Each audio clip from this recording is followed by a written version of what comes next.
A single notebook was enough to cripple a crime family. And now, a gentle librarian has it. A cheating boyfriend, a car crash, and now the most lethal man in the city is on her trail. It was supposed to be a surprise. But for Poppy, the biggest surprise was finding her boyfriend Jory tangled up with his colleague Mimi right in their own living room. Heart shattered into a million pieces, she fled. And the getaway vehicle? The very same scooter she'd once given him as a gift. You think leaving the scene would leave the pain behind? Think again. This wasn't the end of the nightmare. It was just the sickening prologue. Blinded by tears and rage, the crash was inevitable. The scooter skidded, and she was thrown into the dirt. The helmet? She smashed it herself, as if shattering it could somehow erase the humiliation. But after the screaming and the sobbing, reality set in amidst the wreckage. Her all-important steak pie research files, scattered and muddied, due tomorrow. This simple book editor's life, as she knew it, had just violently derailed. Life cruelly goes on. Back at the office, Poppy desperately tries to secure her last hope, the enigmatic investor, Mr. Lamb. But his secretary's evasive answers are a cold splash of reality. Then, the hammer blow. The publishing house's golden goose, superstar author QB Noyuko, has just torpedoed them by terminating his contract, pushing the company to the brink of collapse. Poppy's project, her lifeline, now feels like the last dinghy on a sinking ship, and it's taking on water. The pressure is a physical, suffocating weight. Just when all seems lost, her powerhouse friend Erden works her family's connections and digs up a golden nugget. Mr. Lamb is staying at the Regal Palms on Green Hill Boulevard. It's a spark of hope that ignites Poppy's resolve. Her mind, sharpened by desperation, starts connecting dots. A nearby golf course, an upscale restaurant called Parsley Place. A wild, audacious plan takes shape in her mind to engineer a chance meeting. To survive, this gentle bookworm is about to step willingly into the lion's den. Cut to the underworld, where fate's gears grind in the shadows. In a restaurant, a waiter named Freddie stares at his phone, utterly bewildered. The chat is lighting up because Tora, the family's legendary, fearsome tiger, has just sent a picture of a strawberry hair clip. It's as bizarre as a shark posting about coral reefs. Miles away, Mafia scion Quincy soaks in his jacuzzi, a facial mask hiding his smirk. Through a phone call filled with another woman's jealous rage, he catches a name. Poppy Lawn Wilkes. That girl. A plan, intricate and dangerous, begins to crystallize in his mind. The dark lords of the city have just locked eyes on the little rabbit who strayed into their woods. On that day, Poppy's entire world crumbled. The pain of her boyfriend's betrayal was still fresh. And then, on her bike ride back to the city, one distracted moment, bam, she crashed, tumbling straight into the grass. And her first reaction? Not to cry, but to grab her helmet and hurl it at the ground. It shattered just like her cheap romance. But after the meltdown, life goes on. She had to pick up the pieces, literally. Her crucial beef pie research documents, due tomorrow, represented the last chance she had at her job. An ordinary girl, thrown into chaos by fate, still musters the resolve to gather scattered papers off the ground. That mix of gritty determination and sheer messiness, it hits you right in the feels. Meanwhile, in another corner of the city, another cog of fate was engaging. Tora, the most lethal weapon of the Balt human family, the tiger, was enjoying his rare day off. A distress message popped up from the missing General Goliath. At first, his cold expression screamed, "Not my problem." Annoyance, raw and intense. But the internal struggle was real.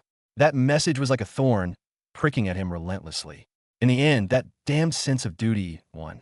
Under the night sky, he mounted his motorcycle, destination, Moonbright. A single cold decision that would become the source of countless regrets. Cut to the bright lights of the publishing house. Poppy is hitting a wall, trying to locate the elusive investor, Mr. Lamb. Enter her ride-or-die bestie, Erden. She pulls out her father's elite Black Book connections and instantly pinpoints Mr. Lamb's location, the Regal Palms Hotel. This move single-handedly rekindled hope in the entire office. But Poppy isn't just impulsive, she's sharp. She instantly deduces. A tycoon staying at a top hotel. Where would he spend his day? The nearby golf course. In the evening? One of the most exclusive restaurants, Parsley Place. And just like that, a meticulously planned coincidental encounter is set in motion. Remember, opportunity isn't given. It's calculated by the clever. Her colleagues were floored by her sheer force of will. This petite bookworm radiated a glimmer they'd never seen. She quoted her father, "One must do what one must." The conviction in that moment was simply electric. Without a second thought, Erden dragged out her own designer armor from her closet, dressed Poppy, and even gave her a professional makeover. Poppy stood before the mirror, looking at her transformed self. The confusion in her eyes had vanished, replaced by resolve and a flicker of anxious hope. A sister's backing is a woman's strongest armor. Fully geared up, Poppy calls Parsley Place to make a reservation. A little hiccup, the flustered name she gave got slightly misheard, almost costing her the booking. Ha! Don't panic, crisis averted. Hanging up, the reborn Poppy steps onto the brightly lit city streets. The breeze tousled her hair, her heels clicked with purpose. Catching her reflection in a store window, she allowed herself a confident, knowing smile about her future, perhaps for the first time. She even thought about sharing this feeling with her online friends. This girl is about to conquer, and heaven help anyone who stands in her way.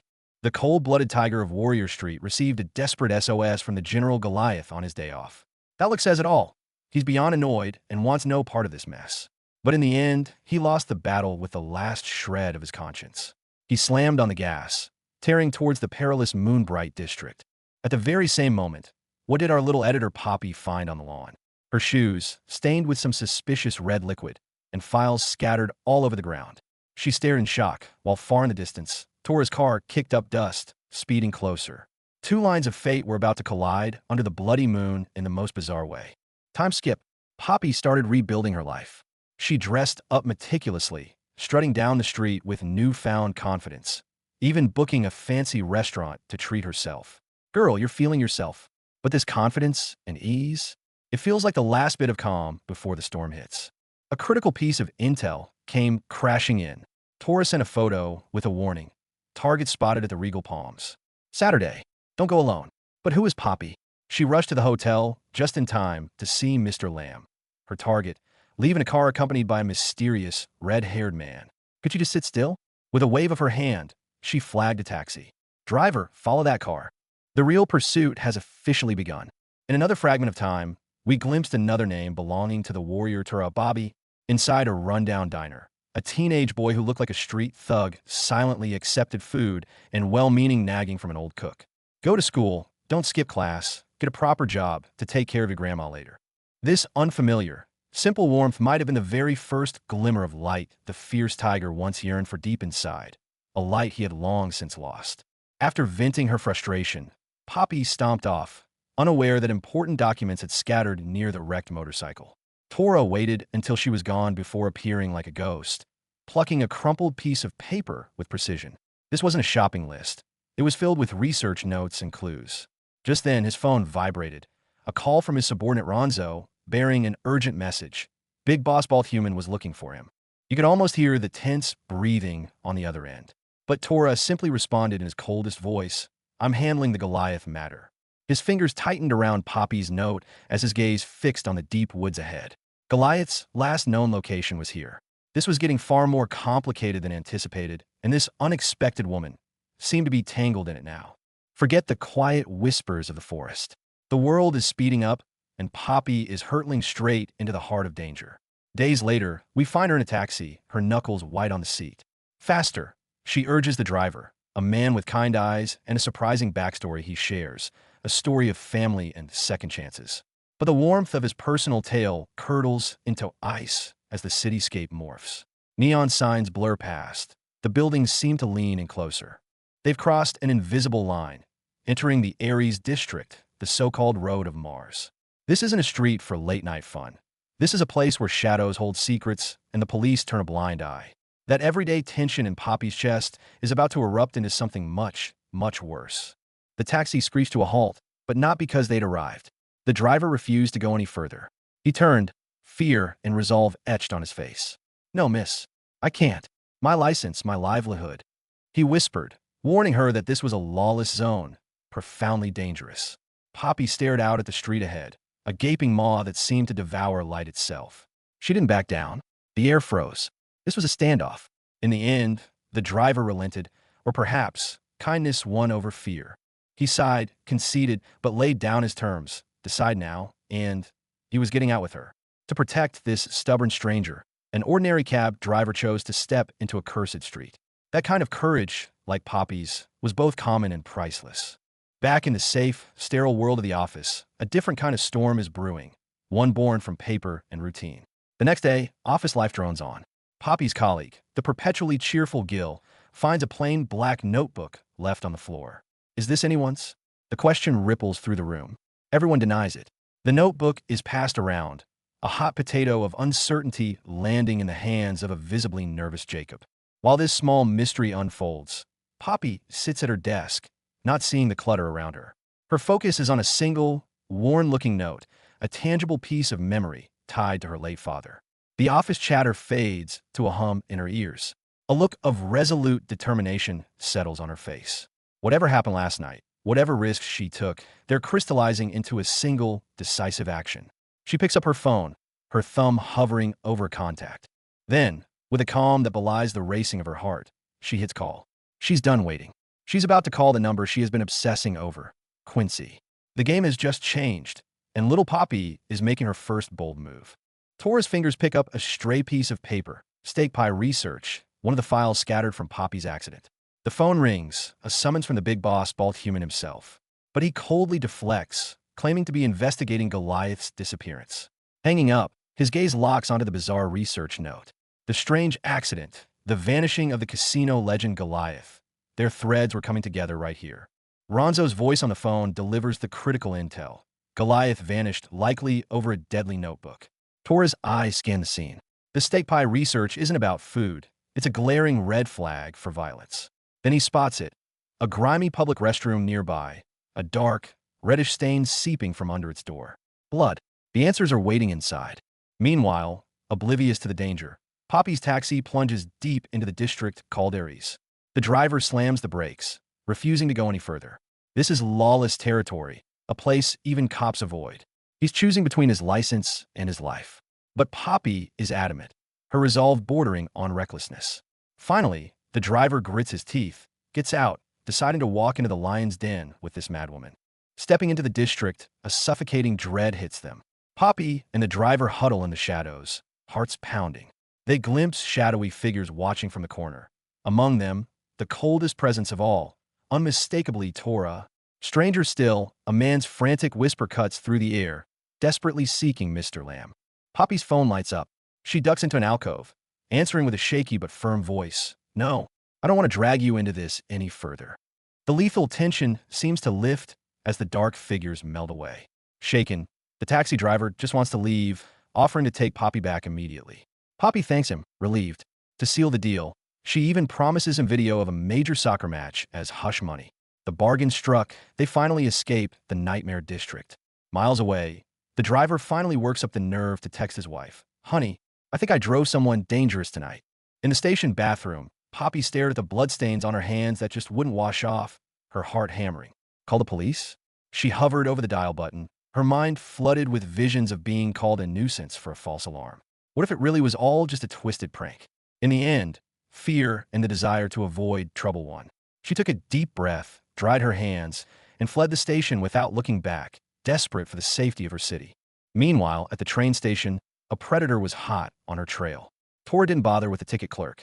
His sharp gaze instantly locked onto his target, a chatty, easily led female passenger. A casual conversation, a flawless story about looking for his sister, and he effortlessly pried Poppy's destination from her, Naren City. Before leaving, he even kindly gave her a fake number. The mouse was already in the cat's sights. Meanwhile, Poppy, having narrowly escaped Ares Street, struck a desperate deal with the kind taxi driver. I'll drive you back. Just send me that epic match video you mentioned. In that moment, the driver was her lifeline. As the car left the darkness behind, the adrenaline crash hit. The driver, gripping the wheel, eventually pulled out his phone and typed a hesitant message to his wife. Honey, had a fare to Ares tonight. Got her out safe. But we need to talk. Back at the gym, Tora was unleashing hell on a punching bag, sweat and fury intermixing. Then his phone buzzed. A number he didn't know. He answered, and Poppy's voice came through. Tora. That single word brought his world to a screeching halt. But when she stammered out the words, Rua Ares, something inside Tora snapped.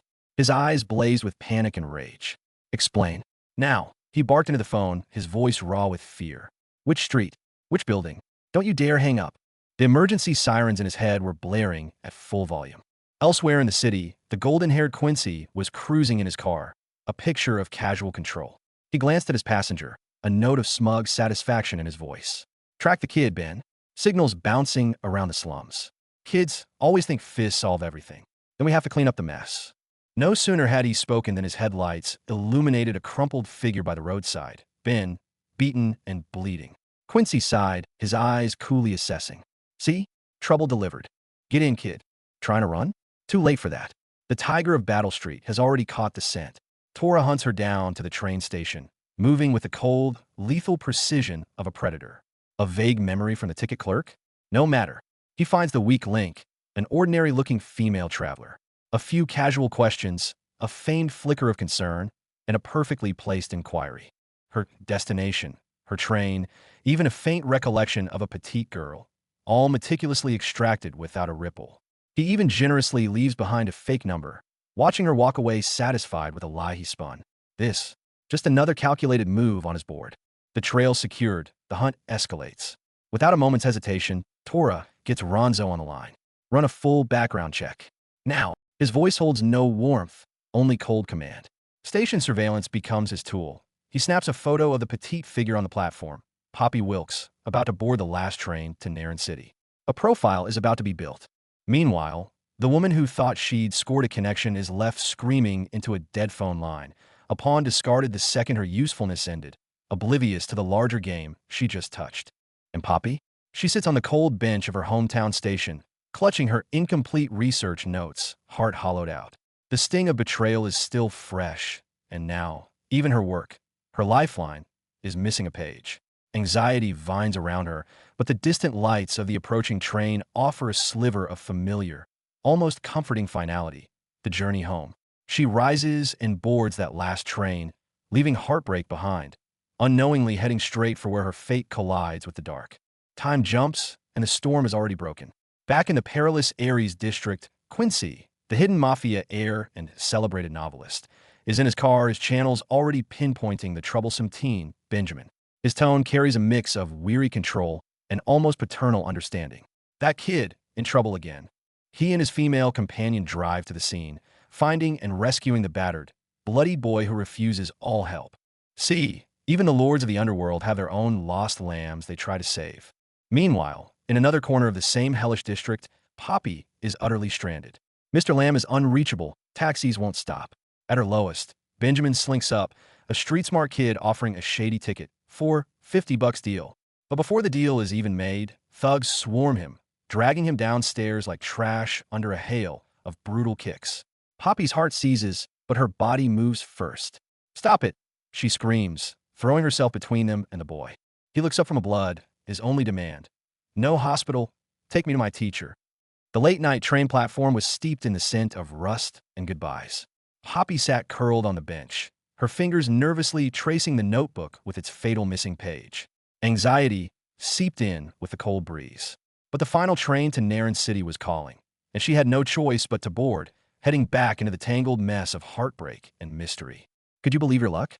On this cramped, late-night train car, the last man she ever wanted to see was sitting right across from her. Tora, the street's legendary tiger, spun a heart-wrenching tale of a sick sister and astronomical medical bills. Poppy's defenses were crumbling. Just in time for a surprise paper airplane, a panic flinch, and a snap of her blouse string. Humiliation washed over her like ice. And worse, the cold gaze opposite her and the quiet click of a camera phone. The perfect, shameful snapshot for a predator's collection. The taxi sped through the night, carrying a bleeding Benjamin and a furious Poppy. The driver's protests about the dangerous destination grated on her last nerve. This whole mess, the debt she felt she owed, the anger bubbling inside. Why did Tora's face, cold and infuriatingly amused, have to flash in her mind now? Meanwhile, behind the wheel, the silent driver stared out with hollow eyes, drowning in a wave of personal failure darker than the night. Cut to a scene straight out of a pitch-black comedy. In his luxurious apartment, Quincy Balthuman dramatically recites a passage from his best-selling alter ego, QB Noyoko. Tora, meanwhile, is performing surgery on a hapless houseplant, his sarcastic commentary sharper than his shears. Then, Quincy casually drops the question about that girl's notebook. Tora's genuine confusion is cut short by a frantic doorbell. And who's on the other side? A pale, determined Poppy, half-dragging Quincy's bruised and bleeding precious student Benjamin. The air in the room instantly turned to stone. The bombshell dropped without warning. At a casual gathering, Quincy Balthuman, the mafia heir in a playboy skin, throws an arm around Poppy and announces to the room, "Meet my marvelous new editor from Giant Goldfish Publishing, Miss Poppy." Boom! The shockwave hits Tora like a physical blow. His icy composure shatters into pure, unadulterated fury. And Quincy? He watches with a serene smile, his inner voice a satisfied purr. Asterisk checkmate.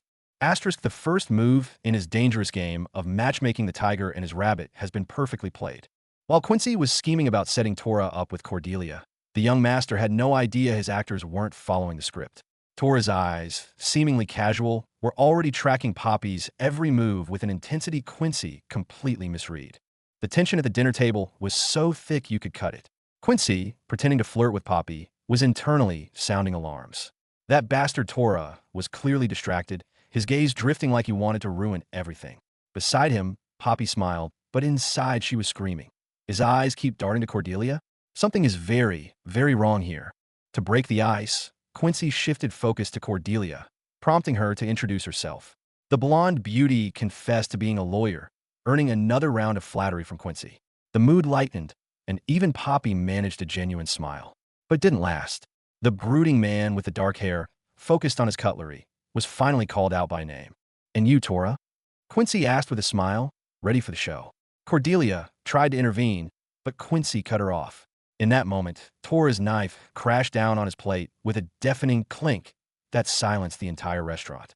He looked up, his eyes colder than ice, leaving Cordelia on the verge of tears. And then came the bombshell that made Quincy spit out his drink. Tora lifted his head and, in a deadpan voice, dropped the identity that would blow the whole dinner apart. "I'm Mafia." Quincy was stunned. "I brought you here to play a role, not to blow your cover, you idiot." The light at the end of the tunnel wasn't salvation. It was a trap of her own making. Poppy frantically pulled the coat Tora threw at her, burying herself in it as she sobbed to a fellow passenger about a dangerous man following her. Thankfully, he'd gotten off at Rootburn. What she didn't see was the so-called Tiger of War God Street, stepping off just before the doors closed, only to trip and fall on the station stairs, a ridiculously clumsy sight that clashed violently with his fearsome reputation. In the chill night air, Tora received a call from his associate Ronzo. The man's flippant tone teased about the new little beauty whose photo was now in his system. A flicker of something akin to irritation crossed Tora's brow, that casual tone rubbing him the wrong way. He hung up, slid into the driver's seat, and gunned the engine. His dark car became a phantom, pacing the train, carrying Poppy on a parallel road. She thought the danger was behind her, not realizing it was now riding shotgun alongside fate.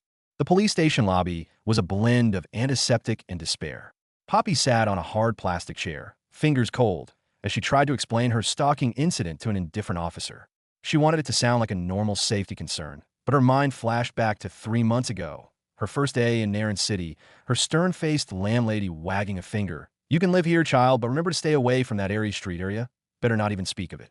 It was her first glimpse of the black, festering rot beneath the city's glittering skin. Now, she was teetering on that very edge. Accusations and fury exploded. Recalling the terrifying brush with death in Aries Street, Poppy's voice trembled as she stared Tora down. "You don't live here, do you?" Meanwhile, Tora, upon hearing she had dared to enter Aries Street alone, could no longer contain the icy rage boiling within him. He nearly snarled, berating her reckless stupidity. That raw, volcanic anger carried an undercurrent of fear, a fear he hadn't even acknowledged, of her coming to real harm. Elsewhere, Quincy coolly ordered a doctor to tend to the battered boy, Benjamin. Love and duty, in that moment, were pulling everyone in a different maelstrom. Poppy got her first real glimpse of the city's underbelly inside the police station. The air smelled of disinfectant and despair. As the red light strobed, she remembered her landlord's sneering warning from 3 months ago. "Stay away from Aries Street. The folks there, their bones are rotten." Only now did she understand the chill in those words. In the oppressive hallway, a man with a dazed look and the smell of stale sweat locked onto her. Muttering obscenities, he stalked closer. Poppy froze, goosebumps rising. There was nowhere to retreat. Just then, an officer lunged forward, shouting the man away like a stray dog. Poppy practically sprinted toward Inspector Lane's office, her heart hammering against her ribs. Meanwhile, in Quincy's brightly lit living room, a completely different kind of tension simmered. With a bandaged Benjamin resting, the immediate crisis had passed.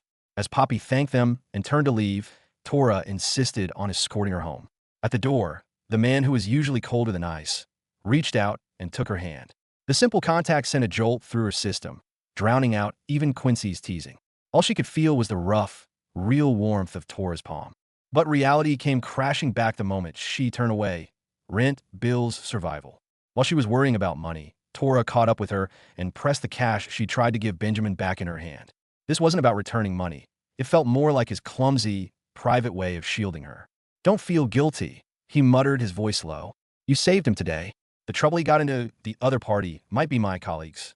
His final words were a sigh heavy with implication. He took her hand again, this time holding on tighter. The air between them crackled with unspoken tension and something dangerously close to a promise. The blade of fate is always sheathed in sweetness. During a surreal dinner, Tora was cornered into admitting he was a mafia. The air froze solid. Just as it became unbearable, Quincy, the genius or the madman, abruptly pivoted to a mobile game called Mafia 42, insisting Tora was just talking about his game character. His friends all caught on, launching into jokes and banter. Tora sat there, stoic, face pale with fever, and quietly annoyed at being voted out in the game. The whole dinner left Poppy's nerves frayed. Afterwards, on impulse, she found herself responsible for driving the sick mafioso home. With city lights streaking past the window, she gripped the steering wheel, and next to her sat a man she couldn't decipher, yet couldn't look away from. Just when Poppy thought the nightmare was over, the police station corridor became another abyss of fear. A suspicious man with filthy eyes stalked her like a shadow, his suffocating presence closing in.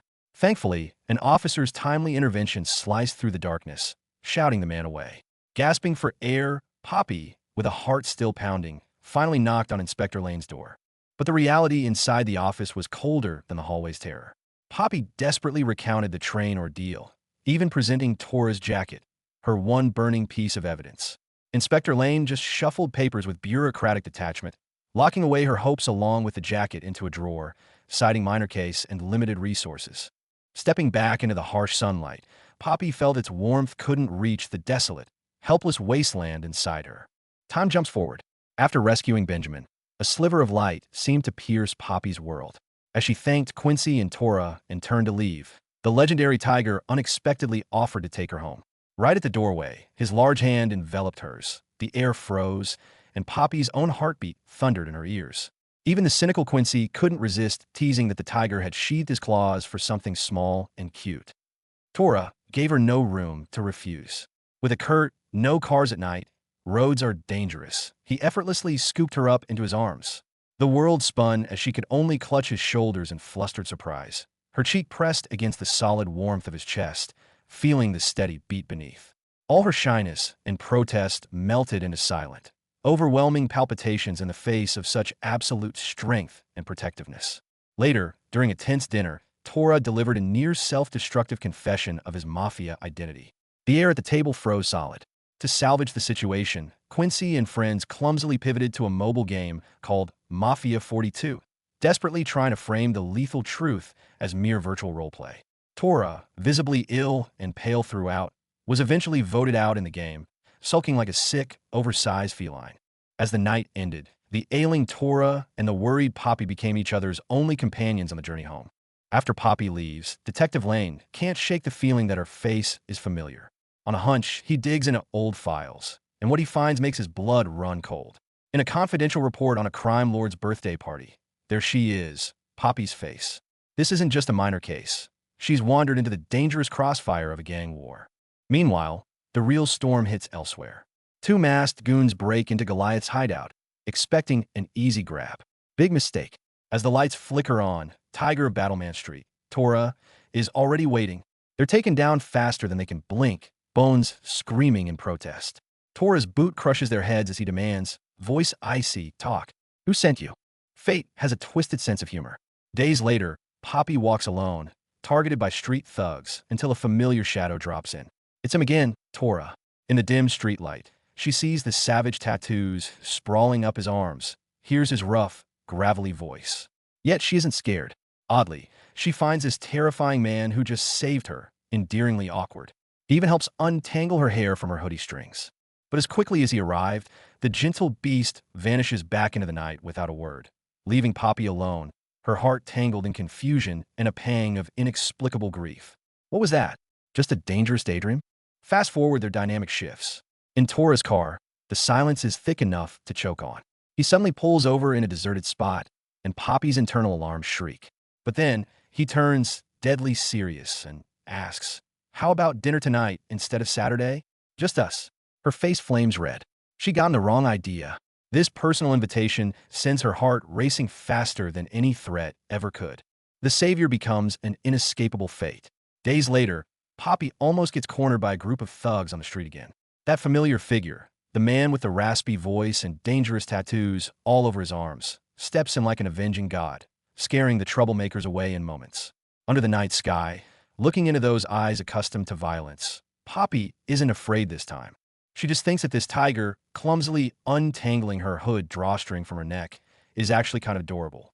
But the dream ends too quickly. He turns and leaves as efficiently as if he'd just dealt with trash, leaving Poppy standing alone. Her heart sinks, overwhelmed by an inexplicable sadness and confusion over this brief, dangerous, heart-pounding encounter. Is this light's salvation or the entrance to another abyss? Yet, the gears of fate align silently at that moment. Later, they really go grocery shopping like a normal couple. Tora's menacing face can scare a kid in the aisle, but the moment Poppy takes his hand or hugs him from behind, the tiger's aura instantly softens. It's their rarest taste of normalcy. Light, sweet, even their playful bickering over food choices feels like a rom-com scene. But in a world of shadows, there is no simple peace. Right in the middle of this sweetness, Poppy's phone rings. The name on the screen makes her heart leap in her throat. Mr. Lamb, the mysterious and crucial contact. The cozy atmosphere instantly chills. Their sweet domestic bubble is pierced by a warning light. But the plot twists. Behind Mr. Lamb's thanks lies earth-shattering news. He promises double the investment and wants one last meeting before he leaves. Immense success and joy erupt in Poppy, like a volcano. Hanging up, she can barely contain herself, turning and hugging Tora with explosive fervor. That hug is pure triumph, immense relief, and an unconscious layer of dependence and gratitude. Gratitude for his help in finding this lifeline, for being there in this moment. Quincy Balthuman makes his grand entrance. The mysterious heir with fiery golden hair and crimson eyes reveals his true identity. He's none other than our investor, the charming Mr. Lamb. Posing as a mild-mannered publisher, he's effortlessly won over the entire office. That smile hides a ruthless criminal empire. When he mutters, "Gosh, Poppy, I already like it here," it drips with casual control. But then a massive silence cuts through his thoughts. The brief, unguarded look of distraction is instantly spotted. "You seem a little lost?" Could it be that even the master of disguises is starting to blur the lines? In the office, Quincy strikes with pinpoint accuracy, his all-seeing eyes landing right on Poppy's secret. "You, perhaps, are worried about a certain someone?" The question hits like a direct strike. Our kind-hearted editor's face flushes bright red. She's been found out. Her mind races instantly to Tora, the scarred, fierce-eyed bodyguard. "What?" she stammers, but her reaction is a dead giveaway. Even as she walks home through the sunny courtyard, grocery bags in hand, her thoughts are miles away. This sudden, personal probing, is it a new layer to the trap, or an unexpected key to something else? Inside and outside the door, two worlds freeze in a sudden tableau. Tora looks down, expressionless, his golden, predatory eyes impossible to read. A warning or an assessment? Outside, Poppy flushes with nerves, her eyes avoiding his, the grocery bag clutched in a death grip, her only anchor. One figure bare, powerful, a walking testament to darkness and violence past. The other, flustered, gentle, a symbol of ordinary life and possible salvation. The air is thick with their wordless standoff. No words are spoken, but every unasked question, "Why are you here? Who are you really?" hangs heavily between them. We cut to the inside of Tora's apartment. Dim, messy, a typical bachelor's den. He's slumped on the couch, hair disheveled, pale, annoyed at sleeping the whole day away. "Damn, I still feel like shit." Suddenly, the doorbell monitor buzzes. Instantly, his tiredness evaporates, replaced by the razor-sharp focus of a predator on the hunt. "Who's here?" Confirmations are already coming in from Quincy's side. "Don't worry, boss. If they're not willing yet, they will be soon." The orders are clear. The underboss's cleaner has work to do. And right outside his door, a girl with groceries and a worried face stands utterly unaware, walking directly into the eye of the coming storm. Tora, the legendary enforcer, is facing off against his gang cohorts in a high-end restaurant. The air crackles with tension. They're practically accusing him of hiding something about the notebook. Thinking they can take him? Tora's cold glare is the only warning they get before they're flat on the floor. Sheer force is the only rule here. Then, a phone call redirects this predator's gaze. A new mission: infiltrate Golden Fish Publishing and get close to a new editor named Poppy. Meanwhile, Poppy is nervously preparing for her crucial meeting with the investor, Mr. Lamb, blissfully unaware that her world is about to be invaded by a tiger from the shadows. An unexpected visit that sets hearts pounding. Poppy has brought Tora back to her old, cozy apartment. She nervously shares her paintings with this dangerous man, talking about art and life. In the kitchen, she apologizes for a previous impulsive hug, and Tora simply replies, "It's okay." The atmosphere seems to thaw as they watch the city lights from her balcony. Then, Tora drops another bombshell. Your apartment is too easily breached. He even demonstrates, scaling the wall and picking her locks with unnerving ease. Poppy is terrified and annoyed, yet finds a dark humor in this bodyguard, seriously showcasing his breaking and entering skills. On this rainy night, Poppy finally asks the question that's been haunting her. Why does Tora sleep on the floor, away from the windows? Quincy's joking warning now sounds like a dark prophecy. The thunder outside echoes the turmoil in her heart. Watching this man who lives in the shadows, all his casually dismissed habits begin to paint a picture of another world, the mafia world. It might be a reality she can't fully comprehend, but on Tora, it looks so profoundly lonely. She wants to get closer, but is held back by an invisible web woven from his past and ongoing danger. Awkwardness level, maximum. Inside Tora's barren room, Poppy points at his so-called bed in disbelief. Tora doesn't deny it. Instead, he turns the tables with a dangerously playful smirk. Why? Do you want to use it now? It's the most outrageous flirtation imaginable. Poppy's face heats up instantly, her mind screaming, "Why did I have to ask?" Facing this man, oozing raw masculinity and danger, her brain short-circuits, leaving only the deafening boom of her own heartbeat. Their journey, from icy suspicion to this lethally awkward tension, feels like walking a knife's edge. Yet with every step, each other's presence carves a deeper mark in their hearts. Danger is the game's baseline, but this unexpected attraction is the one variable she can't fight. Trapped in a dim, claustrophobic space, Poppy is cornered by a heavily tattooed woman whose gaze is venomous. She forces Poppy to repeat chilling words, her control absolute and suffocating. Paralyzed with fear, Poppy can only stammer a reply. Then, the woman abruptly grabs her clothes, masking a threat behind a facade of concern about Poppy catching a chill. It's in that moment Poppy realizes just how deep the terrifying world she's stumbled into truly is. Cut to Tora's own apartment. Looking drained in his hoodie, he leans weakly by the door as Poppy, exasperated, points him towards the kitchen. Tora makes a few ill-timed quips, earning himself a furious shout from Poppy. This, we learn, is the first task assigned to her by Quincy: feed the patient and check on him. The awkwardness level? Off the charts. In the kitchen, Poppy prepares soup and fish, stealing glances at the man who looks seconds away from collapsing against the doorframe. When she asks if he remembers passing out at the bar, Tora gives only a vague answer, his gaze complicated. Watching her work from behind, his thoughts aren't on food. The image of Poppy's vulnerability last night, her scattered papers, sticks in his mind like a thorn. Awkwardly, Poppy tries to brush things off, claiming she was just asking. Tora cuts through the pretense, revealing Quincy sent her because he thought Tora couldn't even feed himself properly. The stark reality of it being a mere assignment hits Poppy like a cold splash of water. The man who made her heart race just last night suddenly feels miles away. Dinner is served in a silence thick enough to cut. Watching Tora eat, Poppy's emotions churn violently. The rain outside mirrors the internal storm she endured last night at the restaurant. The humiliation, the invisibility, the crushing loneliness. Here, in this strange apartment, the dam finally breaks. She sits in silent defiance, refusing even a bite of his food, building her last wall of defense. Tora, ever perceptive, feels the chilling, suppressed rage radiating from her.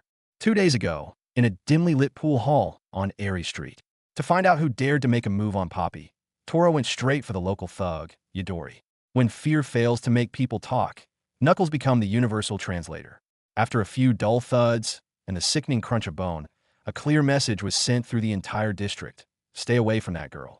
But alone afterward, Toria looked at his bloodied hands with a sinking feeling of disgust. This uncontrolled rage, this life in the gutter, he detested it all. In that moment, he vowed to the empty street. He would find that damn notebook, and then he would tear her away from this filthy world himself.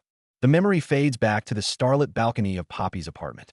Tora's warnings and demonstrations of skill struck Poppy as so utterly ridiculous, like a locksmith and a parkour coach showing off, that a genuine, amused laugh escaped her. The tense air between them suddenly dissolved. And then he simply took her hand in his grip warm and unyielding, and didn't let go. When Poppy playfully asked why he kept holding it, Tora's answer hung in the quiet night air. He'd never held anyone's hand before, not like this. Under the moonlight, he gazed at this girl who felt like she belonged to another world, a world of simple, normal joys that he ached for, but knew were forever stained by the blood on his hands. A few days later, Poppy stepped into Tora's private world, a stark, almost bare apartment. He admitted it was that sly writer, Quincy, who sent her to inspect him and cook dinner, her first official editor task. After a simple meal, the atmosphere finally lost its razor's edge. Poppy's pent-up hurt broke through. Her voice trembling, she recounted that moment at the restaurant when he ignored her and snatched away her proposal. How her heart had shattered. Tora fell silent. Then, for the first time in his life, this man who communicated with threats and fists offered a genuine, solemn apology for his actions. He said it wasn't about her. In that moment, the thick ice wall between them finally developed its first hairline crack. The rain outside poured harder, but the temperature inside the apartment soared. Their embrace became tight and searing. Tora, in a rare moment of vulnerability, confessed his cigarettes were his final escape hatch against the relentless pressure. Poppy's heart melted. She suggested using something sweeter, like gum, or a reward system to help him quit. Electric tension crackled between them, their breaths mingling, lips achingly close. It felt like the universe itself was holding its breath. And then, at the absolute peak of this romantic tension, Tora unleashed a monumental, window-rattling sneeze. The next moment found them in a heap on the floor. From sublime romance to pratfall, all it took was one sneeze. Poppy's panicked voice cut through the absurdity. "Oh my God, are you okay?" Sprawled on the floor, they stared at each other, the dramatic sneeze-induced embarrassment fading into this quiet moment of shared concern. Tora looked into her worried eyes, the rain pattering a steady rhythm outside. For the first time, this man of the shadows felt the raw, clumsy warmth of being cared for. And Poppy, gazing at him, this cold enforcer, now rain-dampened, sneeze-prone, and prone to hilarious falls, found the fear in her heart quietly being replaced by something far softer. When light truly enters the darkness, even the darkness itself begins to lose its terrifying shape. On the balcony under the starry night, the city lights stretch out like a river of stars. Poppy is still chuckling over Tora's earlier, clumsy yet earnest warning, teasing him that he could moonlight as a lockpick or a parkour coach. This seemingly omnipotent man, weathered by countless battles, always shows his awkward side in front of her. A night breeze passes, and somehow, their hands have already naturally entwined.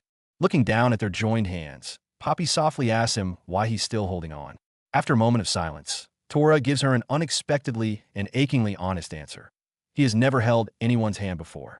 Under that expanse of sky, this man steeped in darkness feels, for the first time, the tiny, mortal happiness of warmth in his palm. His gaze, fixed on Poppy, is filled with longing for an entirely different, normal life and a quiet, internal reckoning with his past. But hold on, the mood takes a sharp turn. A downpour traps them both in Poppy's tiny apartment. The cramped space, the shared warmth makes the air thick with unsaid things. In one dangerously close moment, hormones almost shatter reason's dam. Tora confesses his cigarette addiction, calling it his only escape valve in a high-pressure life. Poppy's heart aches for him, and she instantly transforms into his personal health coach, earnestly suggesting gum or a reward system as alternatives. Her pure eyes are filled with nothing but the determination to pull him back from the abyss. In that moment, shielded by the sound of rain, two battle-scarred hearts draw closer than ever before. The tension is electric, on the verge of explosion. Poppy, flustered and shy, tries to regain some footing with lines like, "We're just friend-hugging, right?" Tora plays along with her innocence act, answering, "Of course, what else could it be?" But who's he fooling? His gaze, the way his arms hold her tight, tell the whole, unmistakable truth. What flows between them is far from ordinary friendship. It's a dangerously complex mix of lies and honesty, fear and desire, a fragile thing trying to survive in impossible terrain. But wait for it. The ultimate plot twist is here. Just as their faces are close enough to feel each other's breath, in the very moment romance is about to be crowned. Tora, the legendary tiger of Fighter Street, lets out an earth-shattering, window-rattling AC Chopo. One colossal sneeze obliterates every single romantic bubble instantly. The sudden physiological betrayal throws them off balance, and they tumble to the ground with a thud. From peak intimacy to peak comedy in one sneeze flat. Bravo, writer, you truly understand dramatic timing. Days from the fall, Poppy's first instinct is to scramble up, her hand flying to Tora's forehead, full of concern, asking if he's caught a chill. And our hardened Tora? After the string of awkwardness, humiliation, and sheer ridiculousness, his escape valve instinct kicks in. Grumbling that Poppy is stressing him out, he calmly reaches for the cigarette pack on the table. Watching him skillfully light a cigarette in the steamy, rain-fogged room, the heartache and worry in Poppy's eyes are almost tangible. That cigarette, like an invisible wall, momentarily seals the clumsy, real version of him back into the dangerous, cold shell he usually inhabits. Warmth and melancholy intertwine once more in the rainy night. Beneath the starlit balcony, their hands remain intertwined, and Poppy can't help teasing him, calling him a locksmith and parkour coach for his improbable skill set. But the legendary enforcer Tora reveals a far more tender secret. This is the first time he's held anyone's hand, the first time he's allowed himself to linger. He gazes up at a sky far removed from his world of blood and shadows, a silent question burning inside. What if I could belong to her world of warm, ordinary light? Violence and intimidation. That was his native tongue, the only language he'd ever known for communicating with the world. Yet this small, steady hand in his, it burns like a brand, melting the permafrost of a soul forged in darkness. For the first time, doubt creeps in. Was he truly born for this life of shadows? A desperate, impossible longing takes hold. To see the beauty she sees, to understand her world, to experience a touch that feels truly human. But this fragile tenderness takes a sharp turn, heating up within the walls of her rain-soaked apartment. Garter dropped. For the first time, Tora admits the truth. Cigarettes are his escape valve, the only lifeline he has left when his violent reality crumbles. Poppy's heart aches for him, and in her gentle, naive way, she offers a solution. We can replace it with something sweet. Maybe gum? They drift closer, the tension crackling louder than the rain outside. Tora's gaze is molten, his voice a low murmur. How about a different reward system? Like this? Poppy's cheeks are on fire, her brain short-circuiting. In her flustered panic, she blurts out the most disjointed defense, claiming she got her flu shot last month. It's a masterclass in romantic tension that would make any hopeless romantic blush. The moment is here. They're leaning in, breaths mingling. Tora's whispering how many more years he could quit for her. Poppy's heart is a thunderstorm. And then it hits. A colossal, arfichatering, Hong Kong destroying, asiagos. Forget the kiss. The sneeze is so violent it sends them both tumbling to the floor in a hilarious, ungraceful heap. Are you still not feeling well? Poppy cries out in alarm.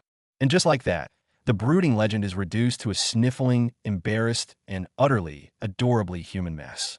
Just moments ago, on the rooftop, she held his hand and said it made her feel safe. Now, Poppy stands in the shadow of her ex's door, finding Tora curled up on the floor like a discarded, sick animal. She tries to stay calm while searching for a pillow, but her mind races. Is he faking again? Confirmed, he's genuinely sick. Poppy instantly switches into worried caretaker mode. She takes his temperature, helps him settle, checks his wounds. Listening to him weakly protest, I never faked anything. She's torn between amusement and concern. She mutters teasingly, but her hands are incredibly gentle. In the quiet of the night, the atmosphere in the bedroom thickens with tension. In her cute pajamas, Poppy teases him, saying sick kids get grumpy and wake up with their noses all scrunched.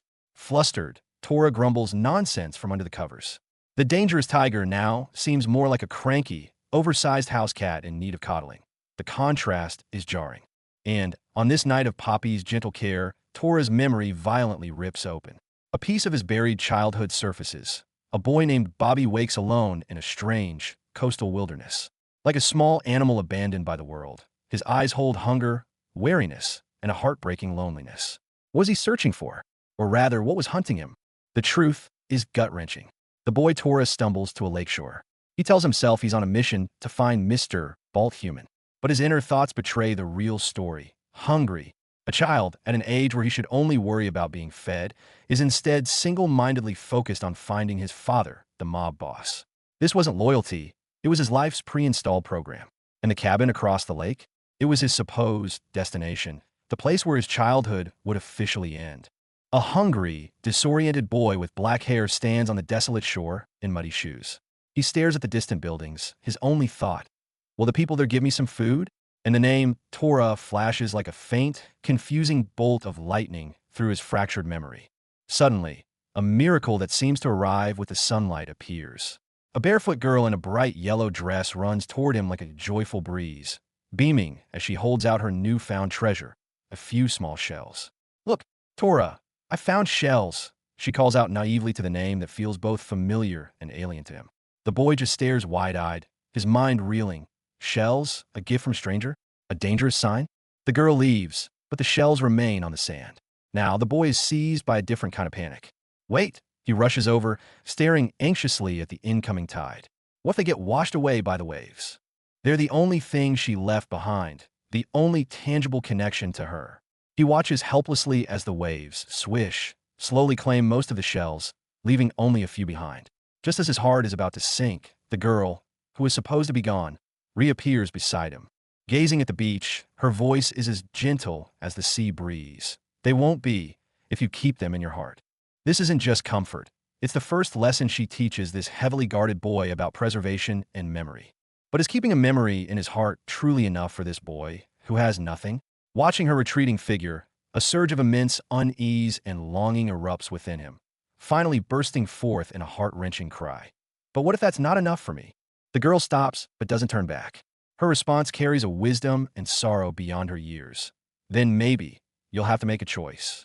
A choice? What choice does he have? To keep searching for that cold family amidst hunger and fear, or to grasp this fleeting beam of light named Poppy?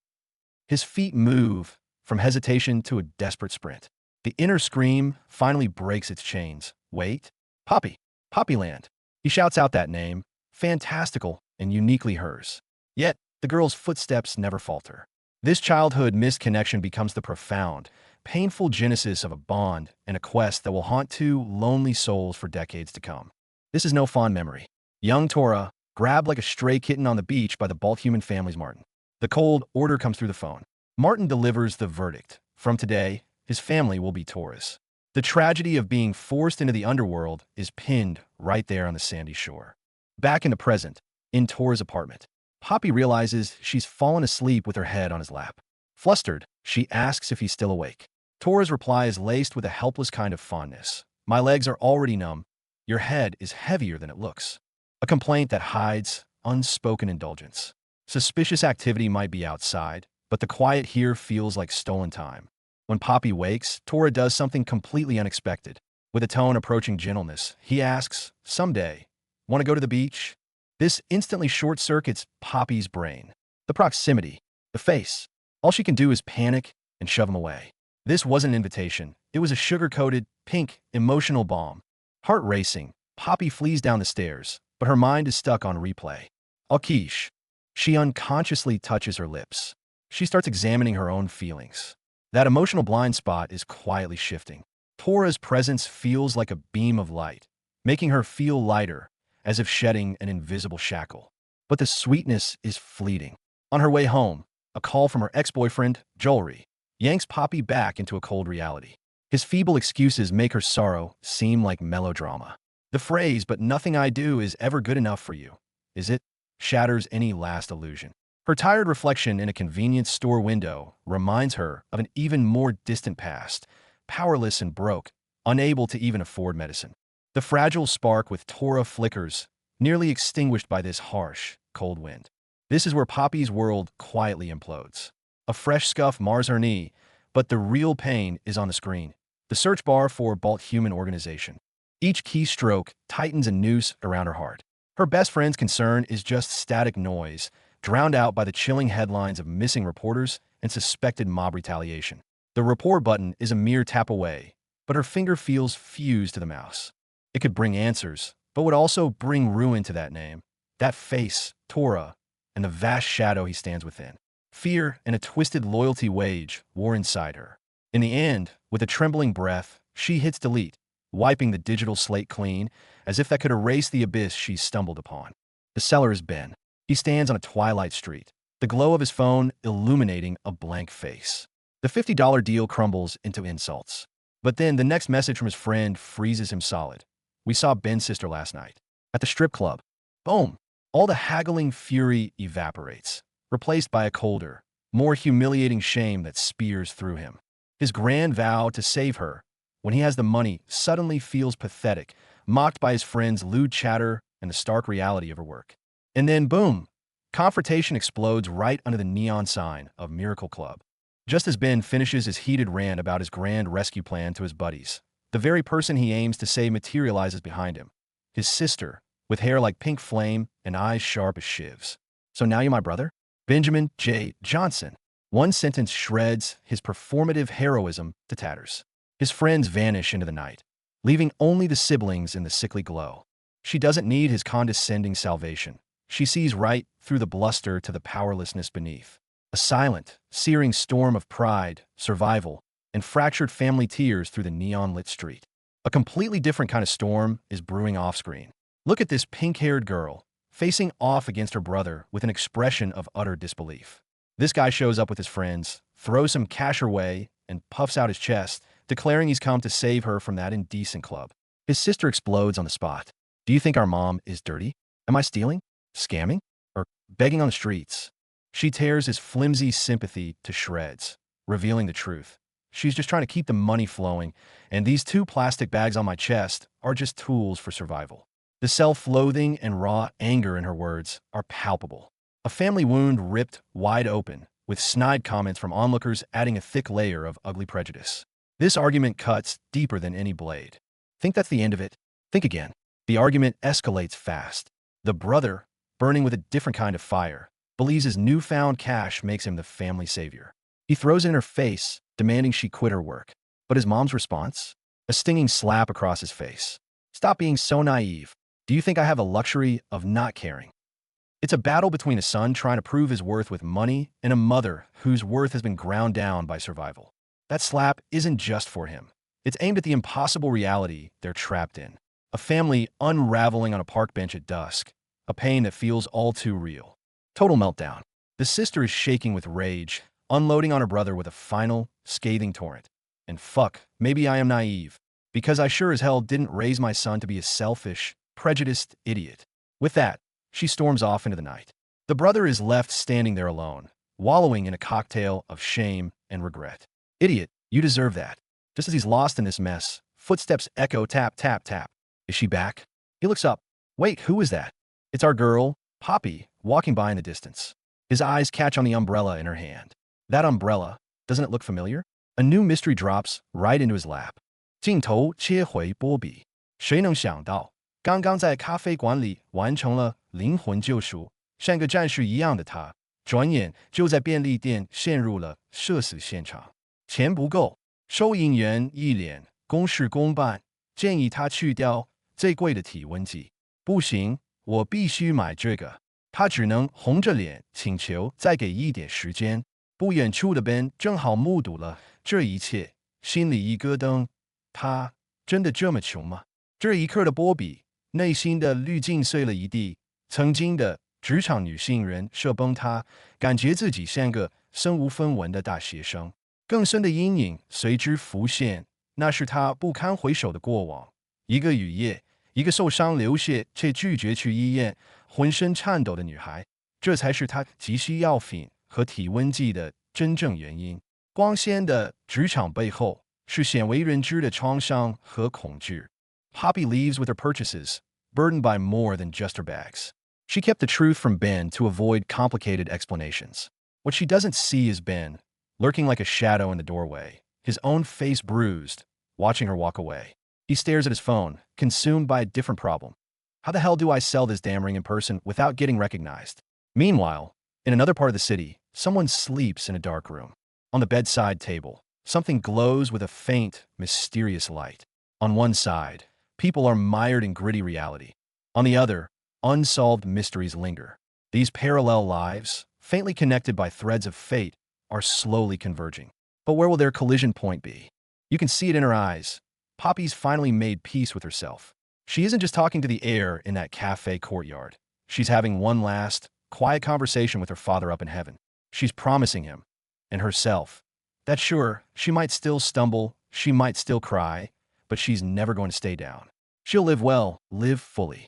That, she realizes, is the truest form of freedom she can give both of them. The timid, self-doubting editorial assistant has just passed her own painful rite of passage, right there in the sunlight.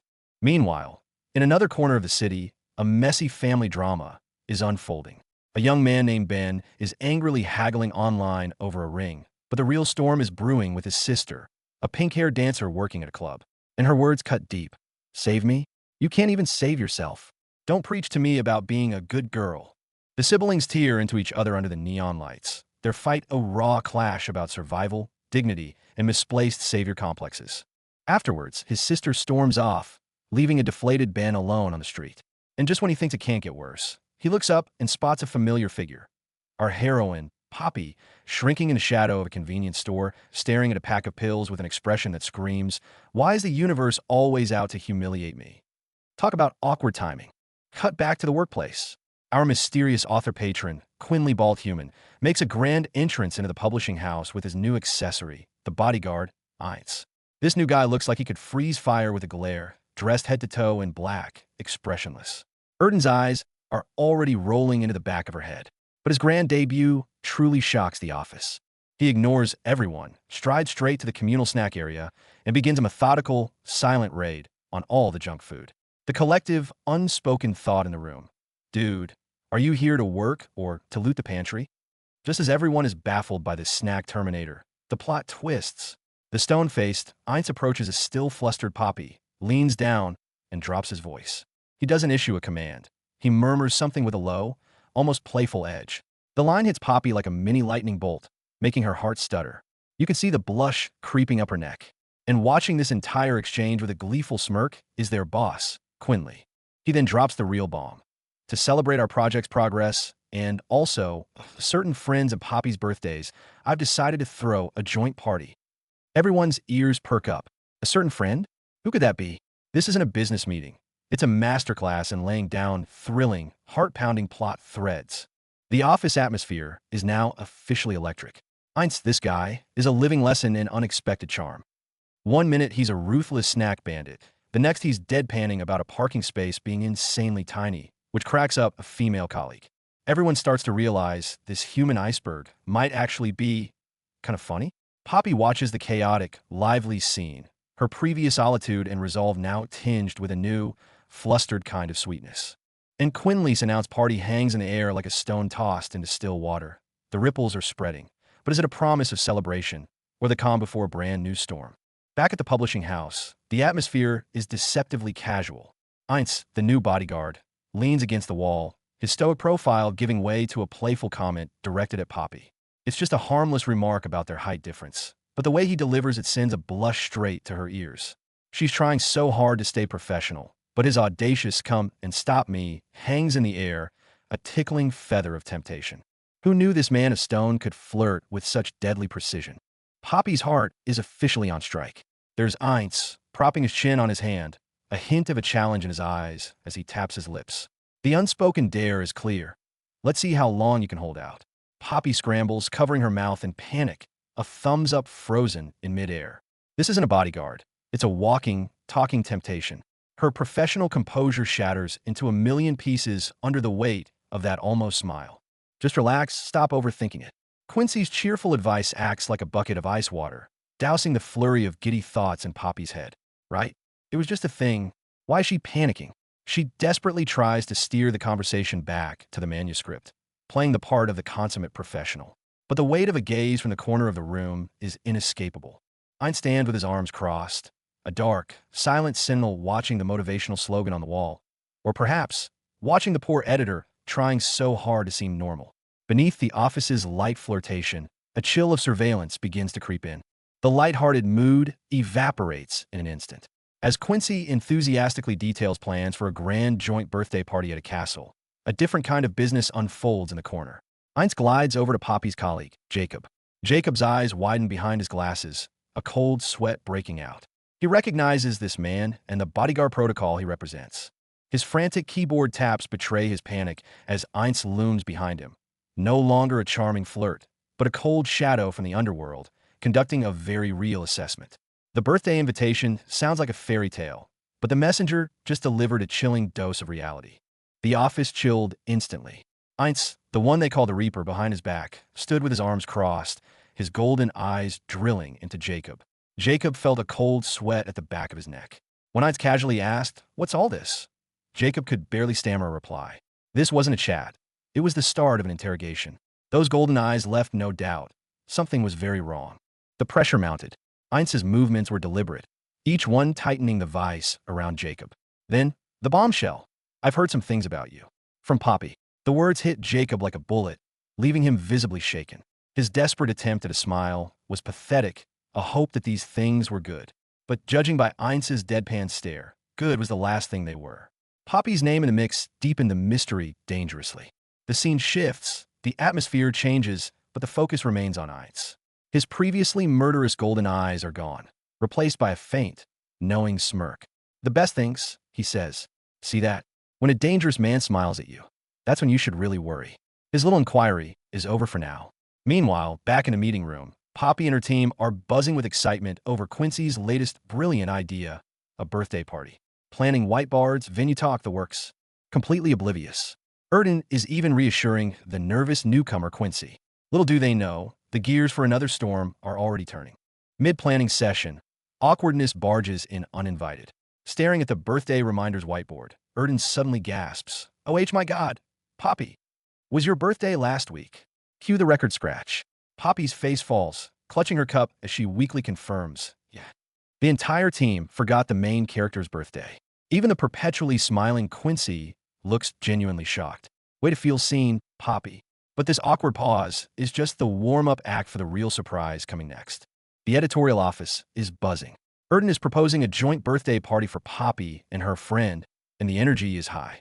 But look at Quincy over there. His internal monologue is screaming, "My God, what is this?" And then there's the main event. Jacob is in a heated argument with a mysterious man in black by the water cooler. All eyes are on them now.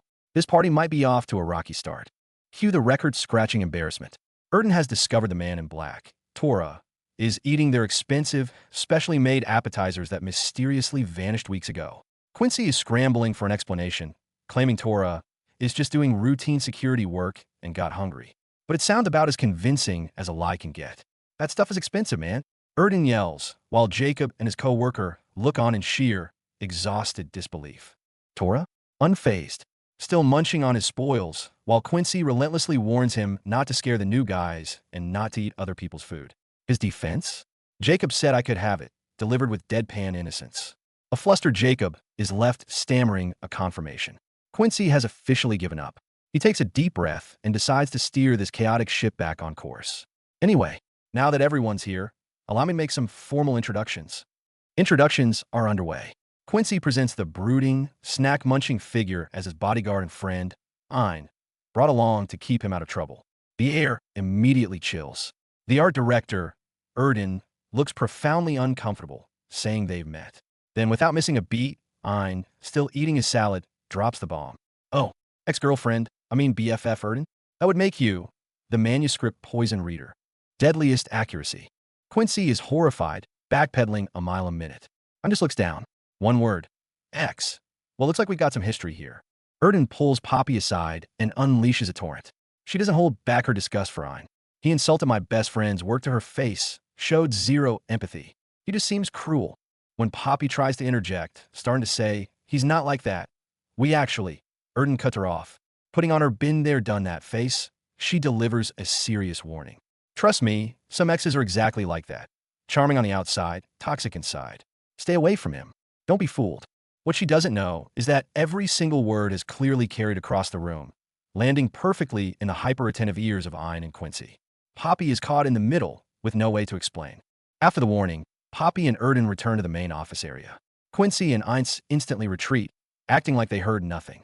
Erden is still fuming when she sees Poppy, the oblivious sweetheart, actually give a friendly wave in Heinz's direction. Poppy is trying to defuse tension. Erden is having a mental breakdown. She's like, whose side are you on? Meanwhile, Ainz is casually commentating to Quincy. See that? The tall one thinks I'm scum, warning the short one away. And the short one, bless her heart, won't say I'm wrong just to spare her friend's feelings. Erden loses it, grabbing Poppy for a confrontation.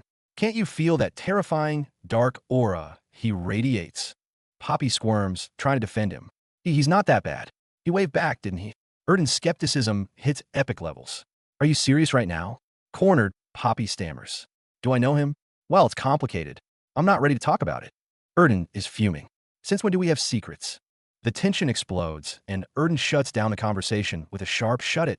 Cut to another corner where things are equally chaotic. Quincy saunters up to Tora and cheerfully announces they're having a joint birthday party. Tora, a hardcore introvert, freezes on the spot. Birthday party? The words are his personal nightmare trigger.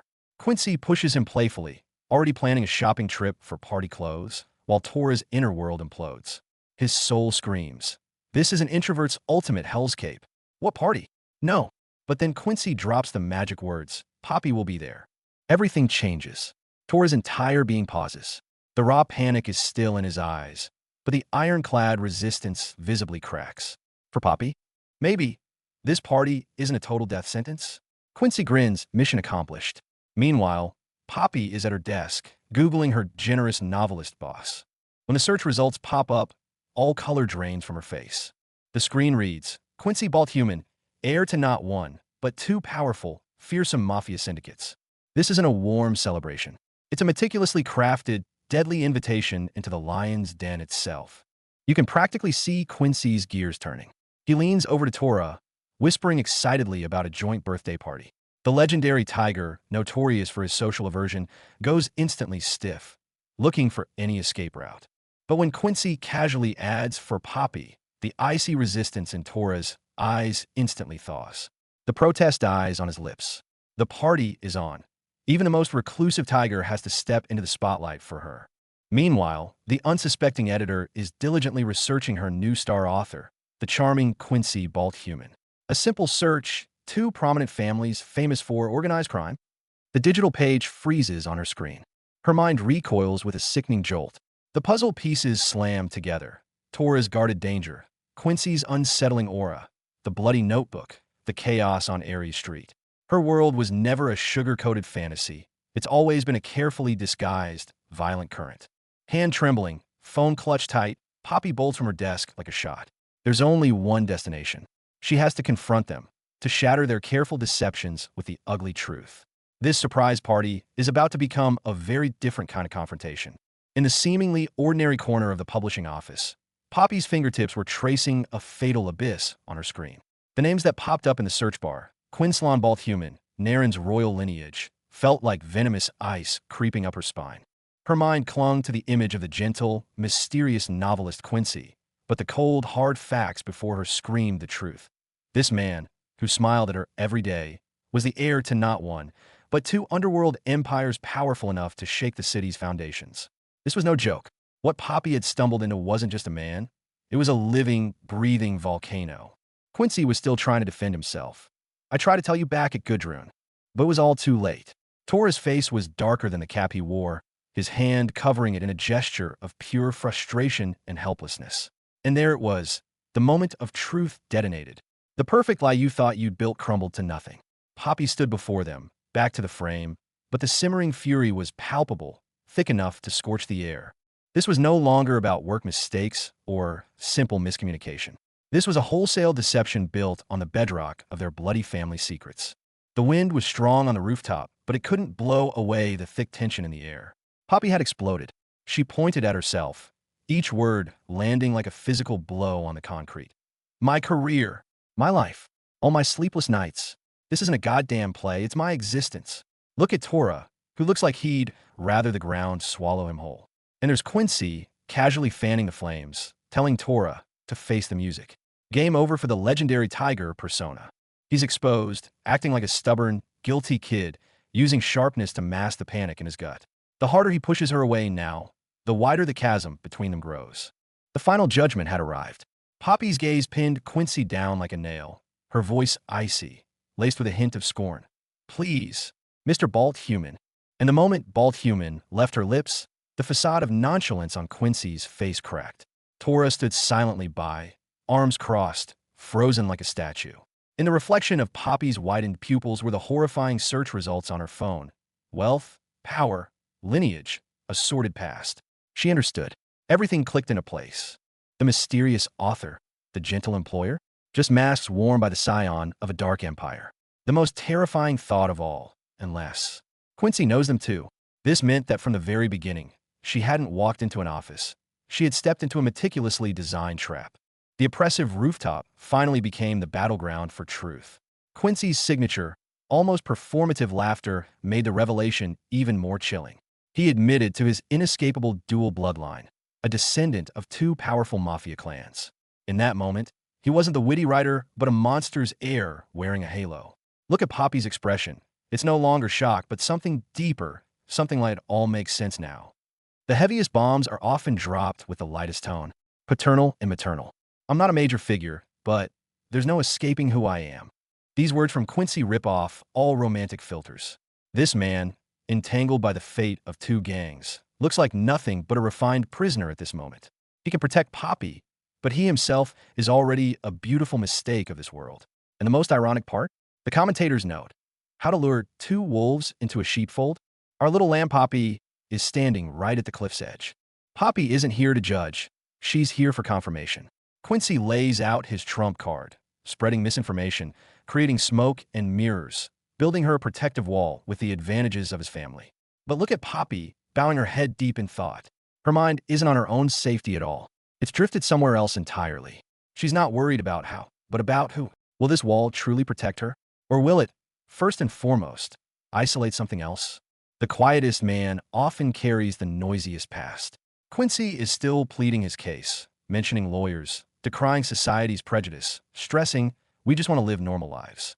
But the camera lingers on Tora, who remains silent, almost petrified. His arms are tightly crossed, like a dormant bomb waiting to explode. When Quincy says especially Tora, he's a bit sensitive. It's like putting a label on a landmine. As Quincy pleads, don't look at us differently, Tora's gaze looks toward another world entirely. He gave up on normal a long time ago. Poppy goes for one last, desperate attempt at honesty. She thinks clearing the air will bring understanding, even a return to normalcy. The blonde heir tries to smooth things over. The man in the black cap just has this, I'm not lying, but I'm done explaining vibe. Poppy gets her answer. She says she understands. But that understanding? It comes with a sting that settles deep in her chest. After the cards are on the table, the temperature drops to freezing. The man in the cap throws out a dismissive, I'll tell you another time, and walks off without a single backward glance. And if that wasn't enough, the blonde even has the nerve to bring up that party, completely leaving Poppy out of the loop. Look at that cold back, that indifferent expression. This isn't a thaw. It's a wall being built. Poppy is officially on the outside looking in. The days after that talk stretched on for Poppy like a slow-motion silent film. The office is the same. The brainstorming sessions go on, and the charismatic blonde is all smiles. But everything feels off. And Tora? He's a ghost, sharing the same space, but completely invisible. Poppy thought honesty would heal things. Instead, it took them from awkward tension straight to radio silence. Talk about moving backwards. Poppy tried to reach out. She'd steel herself to say hello, to pretend everything was okay. But every attempt was met with averted eyes or a strategic retreat. He wasn't just an unmoving iceberg. He was a glacier actively drifting away. Poppy was left standing alone, the chill in her heart spreading faster than any warmth from the office coffee maker. So life goes on, right? Poppy decides to channel all that frustration into getting fabulously dressed and showing up at the legendary birthday party. She arrives, looking her absolute best, only to have the bouncer shut her down. Sorry, pretty thing, wrong place. Poppy is stunned. She flashes an invitation. Even Quincy's name means nothing here. In their world, an invitation is just a piece of paper. It's the intent behind it, and whether or not you're actually welcome, that matters. And Poppy, in that moment, realizes she was never meant to get past the velvet rope. Late at night, Poppy, in an out-of-place coat, tries to sneak into a legendary party. The result? Flat out rejected by the doorman. She protests stubbornly, but as she turns to leave, a stupid high heel trips her up, leaving her sprawled on the cold pavement in the most humiliating way. Cursing this exclusive world, she questions everything she's been running from. And just at her most awkward, most vulnerable moment, the light in her darkness showed up. A hand reached out. She looked up to find Tora. His forever distant face creased with concern. "Did you hurt your leg?" Poppy wished the ground would swallow her. "No, just my pride," she mumbled. "And what did Tora do?" With a stern tone that couldn't hide a sliver of exasperated care, he said, "Then get your ass off the ground. You're late for your own birthday party, kid." Poppy was stunned, her resolve crumbling. Hesitantly, she reached out her hand, asking the crucial question. "You're not mad at me anymore?" Tora gripped her hand, pulling her up, his words still defiant. "Who said I was angry?" At that moment, all the tension, the distance faded away with that simple touch. But peace is always fleeting. Tora led Poppy toward the club named Fall. Outside, the crowd simmered with a dangerous energy. On one side, Tora's crew, radiating cold intimidation. On the other, nervous partygoers sensing trouble were already backing out. "Shit, those guys look like bald humans. Let's get out of here. I'm not sticking around with a whole crew of them." The air crackled with unseen tension. This wasn't a party entrance. It was a gateway between worlds. And Tora was calmly leading Poppy right through it. Beyond the door wasn't a dance floor, but a downward staircase carved into glowing blue rocks, a tunnel to another world. Poppy was speechless. Where is this? As their footsteps echoed on the stone, glowing characters on the wall revealed its name, Fallen Angels. A secret kingdom hidden beneath the city, a sanctuary for those who dwell in the shadows, unveiled itself before Poppy. And Tora was guiding her, step by step, into his world. The tension melted away in the face of this wonder. Poppy, like a curious child, marveled at everything, even chatting about spelunking. When she awkwardly asked if he came with Quincy, a rare, teasing smile touched Tora's lips. "Who else? My non-existent girlfriend?" He offered his hand. "Hold on tight." Poppy's heart skipped a beat. Blushing, she placed her hand in his. In that moment, even the cold blue glow felt warm. They bickered and made silly bets about post-it notes like any normal couple. Deep in the lair of fallen angels, these two souls from opposite worlds found a shared, secret light. Awkward, sweet, and utterly unexpected. Poppy is in shock. What she thought was some creepy underground hideout is actually a full-blown neon heaven.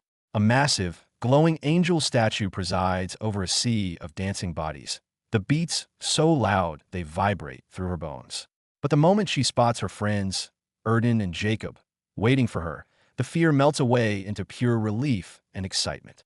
In the quieter VIP lounge, a different conversation is happening. Away from the booming bass, Poppy and Erden dive into a much-needed heart-to-heart. Surrounded by plush seats, she's finally unpacking all the fear, the suspicion, and the undeniable pull towards a man like Tora. This feels like home, but the darkness never really sleeps. Just as Poppy lets her guard down, predators make their move. A group of arrogant guys think a girl alone is an easy target, their lewd comments cutting through the music. They've chosen the worst possible time, at the worst possible club. And from across the room, Eins makes sure they'll have proof to regret it. Even in the safest corners, allies are watching. Jacob, the seemingly meek colleague, is ready and recording. Suddenly, the flashing lights of the club feel like evidence spotlights. Tora doesn't move a muscle, but his gaze is lethal. For those idiots harassing Poppy, the party is officially over, even if they don't know it yet. On the other side of the club, it's a whole different world. On the surface, Tora and Eins are just casually drinking at the bar, their eyes wandering. But if you look closer, you'd see their gazes slicing through the crowd with surgical precision, ultimately landing on one person. Poppy, standing alone in a corner, trying to fit in, but looking utterly out of place. Trouble's brewing. A few drunk, self-proclaimed cool guys are stumbling toward Poppy. Their eyes say it all, nothing good. They start hitting on her, their words growing more offensive by the second, laced with inappropriate insinuations and lewd jokes. Poppy's face is a mask of embarrassment and anxiety. She wants to back away, but there's nowhere to go. Unbeknownst to her, Eins and her nervous colleague Jacob, watching from afar, have already quietly raised their phones. Evidence secured. Just wait and see. A split second before one of those scumbags can lay a hand on Poppy's shoulder, a shadow falls over them. Tora. No one even saw him move. 1 second he was at the bar, the next a long, powerful knuckle-white hand is already clamped around the offending wrist. No shout, no buasti motion. Just that icy, palpable sense of dread that instantly freezes the air around them. Tora doesn't even look at them. He tilts his head slightly, his icy gaze dropping down as if observing trash on the floor. The smug grins on the harassers' faces instantly twist into pained terror as their arms are crushed with an audible crack. And Poppy? She looks up at the formidable back, shielding her from all malice. In that moment, all the tension, unease, and loneliness magically melt away. An unfamiliar sense of security washes over her. He's here. But the danger here goes far beyond unwanted advances. While Tora controls the area around the bar, in another corner of the club, his belligerent subordinate Damien has ignited a powder keg over a ridiculous misunderstanding. The shattering of bottles, angry shouts, the sickening thud of fists meeting flesh. The raw violence of the underworld rips open right in front of you, a stark reminder of the razor's edge everyone is dancing on. Just as the two would-be pickup artists thought they'd found an easy target, a dark silhouette flashed from the side. No one even saw the move, just dull thuds, and the two guys who were all swagger moments ago were on ground. Tora didn't bother with words, his actions screaming. Touch her? No way. But across the club, it wasn't so quiet. Damien and his crew, over God's know what petty reason, just flipped the table with another group of young guys. Punches flew. Curses echoed. This was the underbelly of Poppy's new world. Glitter on top, raw violence underneath. Damien, that purple-haired troublemaker, just can't help himself. Barely out of one brawl, and his mouth is already running, leering in Poppy's direction with some crude, objectifying comment. That was the final straw for Tora. His expression turned glacial. No warnings, just action. He shoved Damien so hard the guy sprawled flat on his back. Watch it. Yeah, you don't poke the tiger when he's guarding what's his. His fuse is practically non-existent right now. A sudden, beautiful cutaway. A close-up on Quincy's muse, the mysterious woman in purple. Bathed in the eerie blue cavern light, she smiles with her eyes closed, lost in a serene world of her own, utterly detached from the chaos and violence around her. She's the inspiration in Quincy's stories, a fragile, ethereal dream in the middle of this muck. But in a place like this, the most beautiful and fragile things are often the first to be shattered. And here comes the main event. The host himself, the dual identity young Master Quincy, takes the stage. He jumps to a higher spot, enthusiastically introducing the birthday girl of the night, our Poppy, and her guardian Tora, for good measure. Listen up, he says with a smile that doesn't reach his commanding eyes. Keep your people in line. Don't scare my guests. That message is for everyone, especially the recent troublemakers. Instantly, all eyes are on the birthday pair. Poppy is stunned by the sudden spotlight, while Tora, beside her, his expression turns to ice. He knows this is protection, but it's also a glaring neon sign. From now on, everyone knows Poppy is under Quincy's wing. The lurking danger is temporarily forced back down by the host's authority. But the louder the cheers and music get, the more that underlying chill pricks at your skin. Just as the party hits its peak, Quincy makes his grand entrance, that signature irreverent grin plastered on his face. He raises a glass, spotlighting the two guests of honor. But while everyone thinks it's all about celebrating Poppy and Tora, his casual warning to his men, behave, don't scare the guests, sounds more like a stark command to a lurking threat. Poppy and her friends get lost in the laughter and cheers, yet Poppy's sharp eyes can't ignore the hard, unyielding faces that don't quite fit the festive scene. Beneath the clinking glasses, a dangerous undercurrent begins to stir. The stench of violence seeps from the corners. A red-haired, tattooed man, gripping a bat with one hand, flips a table over like it's cardboard. He snarls at a group of terrified kids, accusing them of treating this as a game. The sheer, terrifying display of raw power freezes the air. And right on the edge of this explosion, at another table, a few youngsters are trying not to laugh as they make their exit. This is Quincy's party for you, a hair's breadth between brutal enforcement and clueless spectators. Danger and absurdity sitting at adjacent tables. Sensing the shift, Quincy steps in to control the narrative. He throws an arm around his restless underlings, all smiles, but his words are a firm command. I said there be a surprise, but behave yourselves. He's careful to specify that the Tora men outside are just here for drinks and music. Meanwhile, Poppy and Erden can only watch these guys their own age, who radiate danger and lost cause vibes, utterly confused. They don't understand the coded talk of clans and orders, but every instinct screams that this party is way over their heads. Where's Tora? Is his gaze already locked onto these restless shadows? Beneath the laughter, the cracks are widening. Quincy's snide remark about weakness earns him nothing but disgust from Poppy's friend. And when he turns to chat with the club owner, that carefree facade finally shows a fracture. A casual business has seen better days hints at the immense weight of his double life. The dance floor still thumps, the lights still swirl, but the brief warmth of Poppy's call with her dad is like a pebble dropped into a dark pond, instantly swallowed by the undercurrents. Tora's instincts are on high alert. He's spotted it.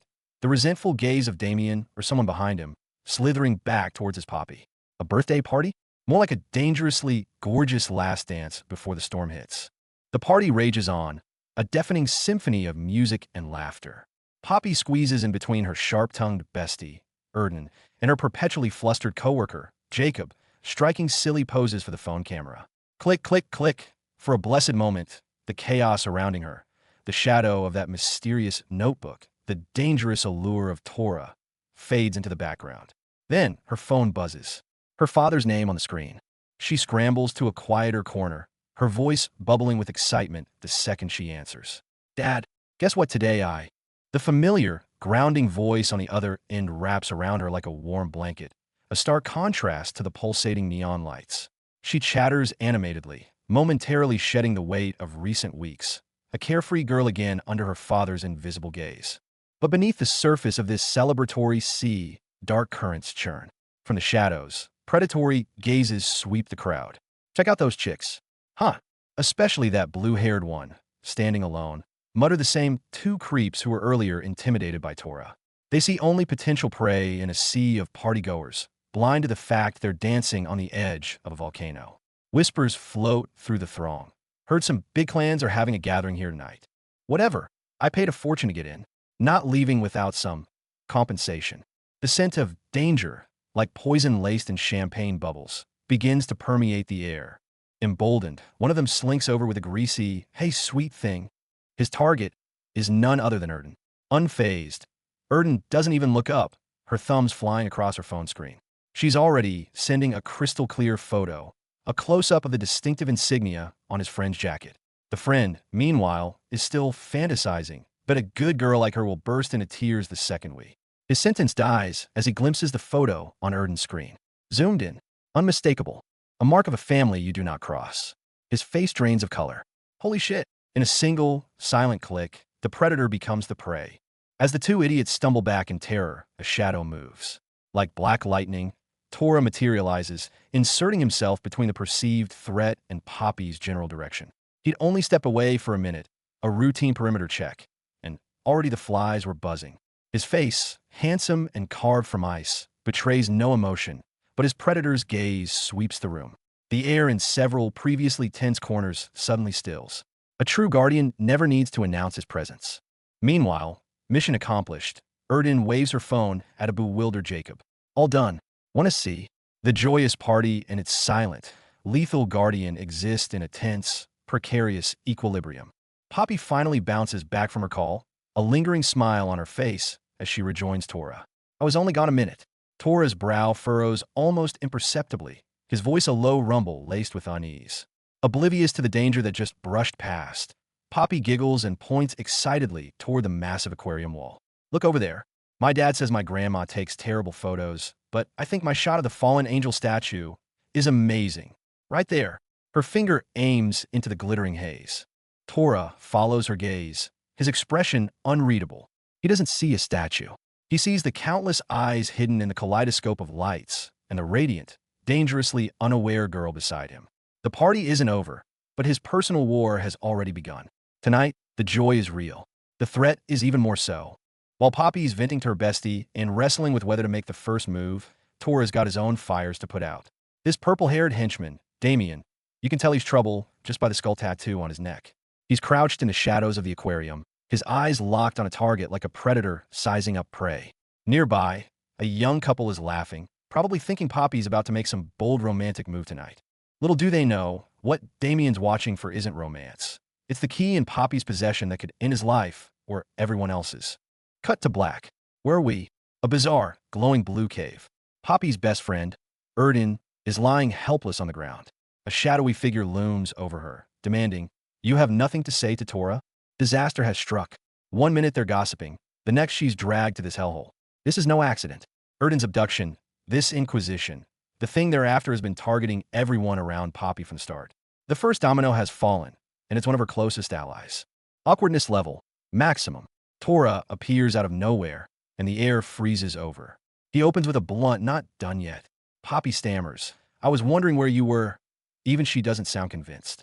The funniest part is Jacob. This poor guy's social awareness kicks in like a survival instinct. He yells, "This cave is huge. I need to check out the other side," and bolts. It's a masterclass, and I shall not disturb. He thinks he's the third wheel. Little does he know, by leaving, he stranded Poppy right in the eye of the coming storm. Here comes the explosion. Under the eerie blue glow of the aquarium, mere moments after Jacob scurried away, Tora and Poppy kiss. And not some polite peck. It's desperate, messy, full of need. And Jacob, frozen in a corner, sees it all. His internal monologue is probably just a string of expletives. But it gets better. Quincy, the chaos-loving heir, materializes out of thin air, throws an arm around the shell-shocked Jacob, and chirps, "Buddy, I was looking for you." Read the room, people. This isn't a party. It's a dead drop for intel and a showdown where everyone's cards are being forced onto the table. Poppy's got rookie anxiety on full display, embarrassing Tora with a compliment and freaking out over a supposedly candid subway photo. Her bestie Erden roasts her first, then hits her with a reality check about online privacy risks. Finally summoning the courage, Poppy sends that first risky text from a lonely staircase corner. And bam, Tora replies instantly, summoning her to the Black Swan that very night. This isn't a date, honey. It's a walk into the lion's den. Tora ushers Poppy into a private room upstairs. Things start off awkwardly funny when she knocks his hat off, revealing a hilariously bad haircut. But the mood explodes when he discovers the menu's been changed without his say-so. In a rage, he slams the table and smacks his own head in the process. The concerned and brave, Poppy insists on checking the damage, leading to a tangled, breathless struggle over the hat. The tension is so thick, the eavesdropping hostess, Alice, can't help but shout a mocking comment from outside. This dinner is less a meal and more a live wire. This dinner is a weird mix of poverty and sweetness. Poppy, broke, tries to claim she's dieting, but Tora sees right through her and pays without a word. Her ex's jokes upset her, and Tora's visibly irritated. Then, the game changer. Poppy gently touches his face and says she doesn't care what others think. The tough guy's armor cracks. He asks her name for the first time, and they fall into a silly, intimate name game. He confesses his life of no choices within the family. She shares her father's lesson about using brains over brawn. Just as the warmth peaks, Tora drops a bombshell proposition. "Sleep with me." Poppy is utterly shell-shocked. Poppy recovers from the initial shock, realizing Tora's just trying to provoke her. And oh, he doubles down with crude, insulting jokes. Finally pushed too far, Poppy's fist connects, hard, with his nose. The absurd fight somehow shatters the icy barrier between them. But the ceasefire is short-lived. Poppy's phone rings, and the caller ID flashes Inspector Lane. Tora's instincts snap into high gear, his gaze turning predatory as he demands to know her connection to a cop. The brief warmth is gone in a flash, replaced by pure panic. The secrets are closing in. Poppy and Tora's relationship is as complex and layered as the suspicious-looking drink on the bar. Poppy, emboldened by the evening's atmosphere, inches closer to the man who projects an aura of danger. Keep out. Tora, even as he talks about the boundaries of his work, finds his rigid exterior softening by a fraction at her touch. That sweet smile of hers masks a cautious probe, and a closer look at his seemingly calm profile reveals defenses crumbling. This isn't just about relaxing. This is a delicate game of testing limits, a silent bet on who will fall for the other first. The jig is up. When a girl starts rambling about, "Look at the fish, aren't they magnificent?" It's as clear a sign of panic as a flashing neon sign saying, "I'm flustered." Poppy's attempt at misdirection is about as subtle as a sledgehammer, and she knows it. Tora's intense stare cuts through her faltering act like an X-ray. His calm, "I'll be right back," lands with more impact than a shout, leaving Poppy stranded in a sea of anxious what comes next thoughts. The air is thick with unspoken tension, a bizarre cocktail of romantic charge and impending reckoning. Called it. Tora's internal radar never switches off. An otherwise normal-looking drink about to be served to the woman right behind him, and he doesn't even need to touch it. A single ice-cold command. Get her a new one. His eyes hold zero warmth. What tipped him off? A flicker of guilt in the bartender's eye? A misplaced smudge on the glass? And that offhand comment about cleaning up some trash in the restroom sends a chill down the spine. This isn't a romantic bar. It's a battlefield disguised in neon lights, with invisible blades and poisons. Poppy, you think you're in a cozy booth? You might be sitting right in the eye of the storm. The pieces of the conspiracy are now crashing down like dominoes. The bartender's panicked sh*t gives him away completely. And those two shady figures whispering in the background? Total villain vibes. Did he see us? We need to go now. That's the script of someone caught red-handed. Tora, by just standing there, becomes the immovable object their flimsy plot crashes against. A single nudge from him, and the whole rotten house of cards trembles. Look at those two fleeing into the crowd, blaming each other. Screw your stupid revenge plan. How's that working out for you now? Picking a fight with the wrong person is a one-way ticket to regret. And just like that, the storm gathers. No sooner does Tora dismantle one plot than another player knocks at the door. How you doing, bro? Sounds casual, but those ominous energy dots and the shadowy, cavernous setting tell a different story. Meanwhile, elsewhere, a beautiful woman posed on a display prompts a whispered, almost involuntary name. Tora. Who is she? What's her link to the ghosts in Tora's past? The frog in warm water he warned about. It's as if two trapdoors have sprung open simultaneously, one leading to immediate danger, the other into his buried history. And just as our protagonists were lulled into a sense of warmth, the real, scalding water begins to boil around them. Hesitantly, Poppy follows Tora's cryptic text message, heading for the changing room down a shadowy alley. She has no idea what he's up to, but she knows that with him, surprises and danger often walk hand in hand. Meanwhile, back at the Black Swan, Tora's rage explodes violently, shattering a table and leaving him bruised and bloody. Alice, the bar's owner, scolds him, calling him a filthy stray cat, her anger laced with unmistakable pity. Once he stumbles out, she quietly makes a call to a casino connection, perhaps the only lifeline left for this wounded beast. Meanwhile, Poppy's mind flashes with the memory of being shielded, held close. Which is the true face of this violent, gentle contradiction? Tora slams the gas pedal, speeding through the night, trying to convince himself that cutting Poppy loose is the only right move. Back home, Poppy tosses and turns until she reaches a decisive, cold conclusion. She sends him a text, set a time, finish this transaction, and it all. But the moment the message sends, her room feels unbearably empty. She remembers their first chaotic meeting, how he seemed like a bristling, intimidating beast. Now, she sees the secrets and unspoken tenderness he hid. The feeling is agonizing. A phone buzzes, jolting Tora awake in his car. Two people stranded in isolated islands of their own making. And in an offbeat, bewildering moment, a completely muscle-bound, sheet-masked blonde man calmly phones in an order for an iced coffee. The perplexed barista looks on. Confused? Good. This is definitely a weird, shadowy thread for some future fireworks. Timeline shifts to a later night, where Tora and Poppy share a strangely intimate moment at a bar.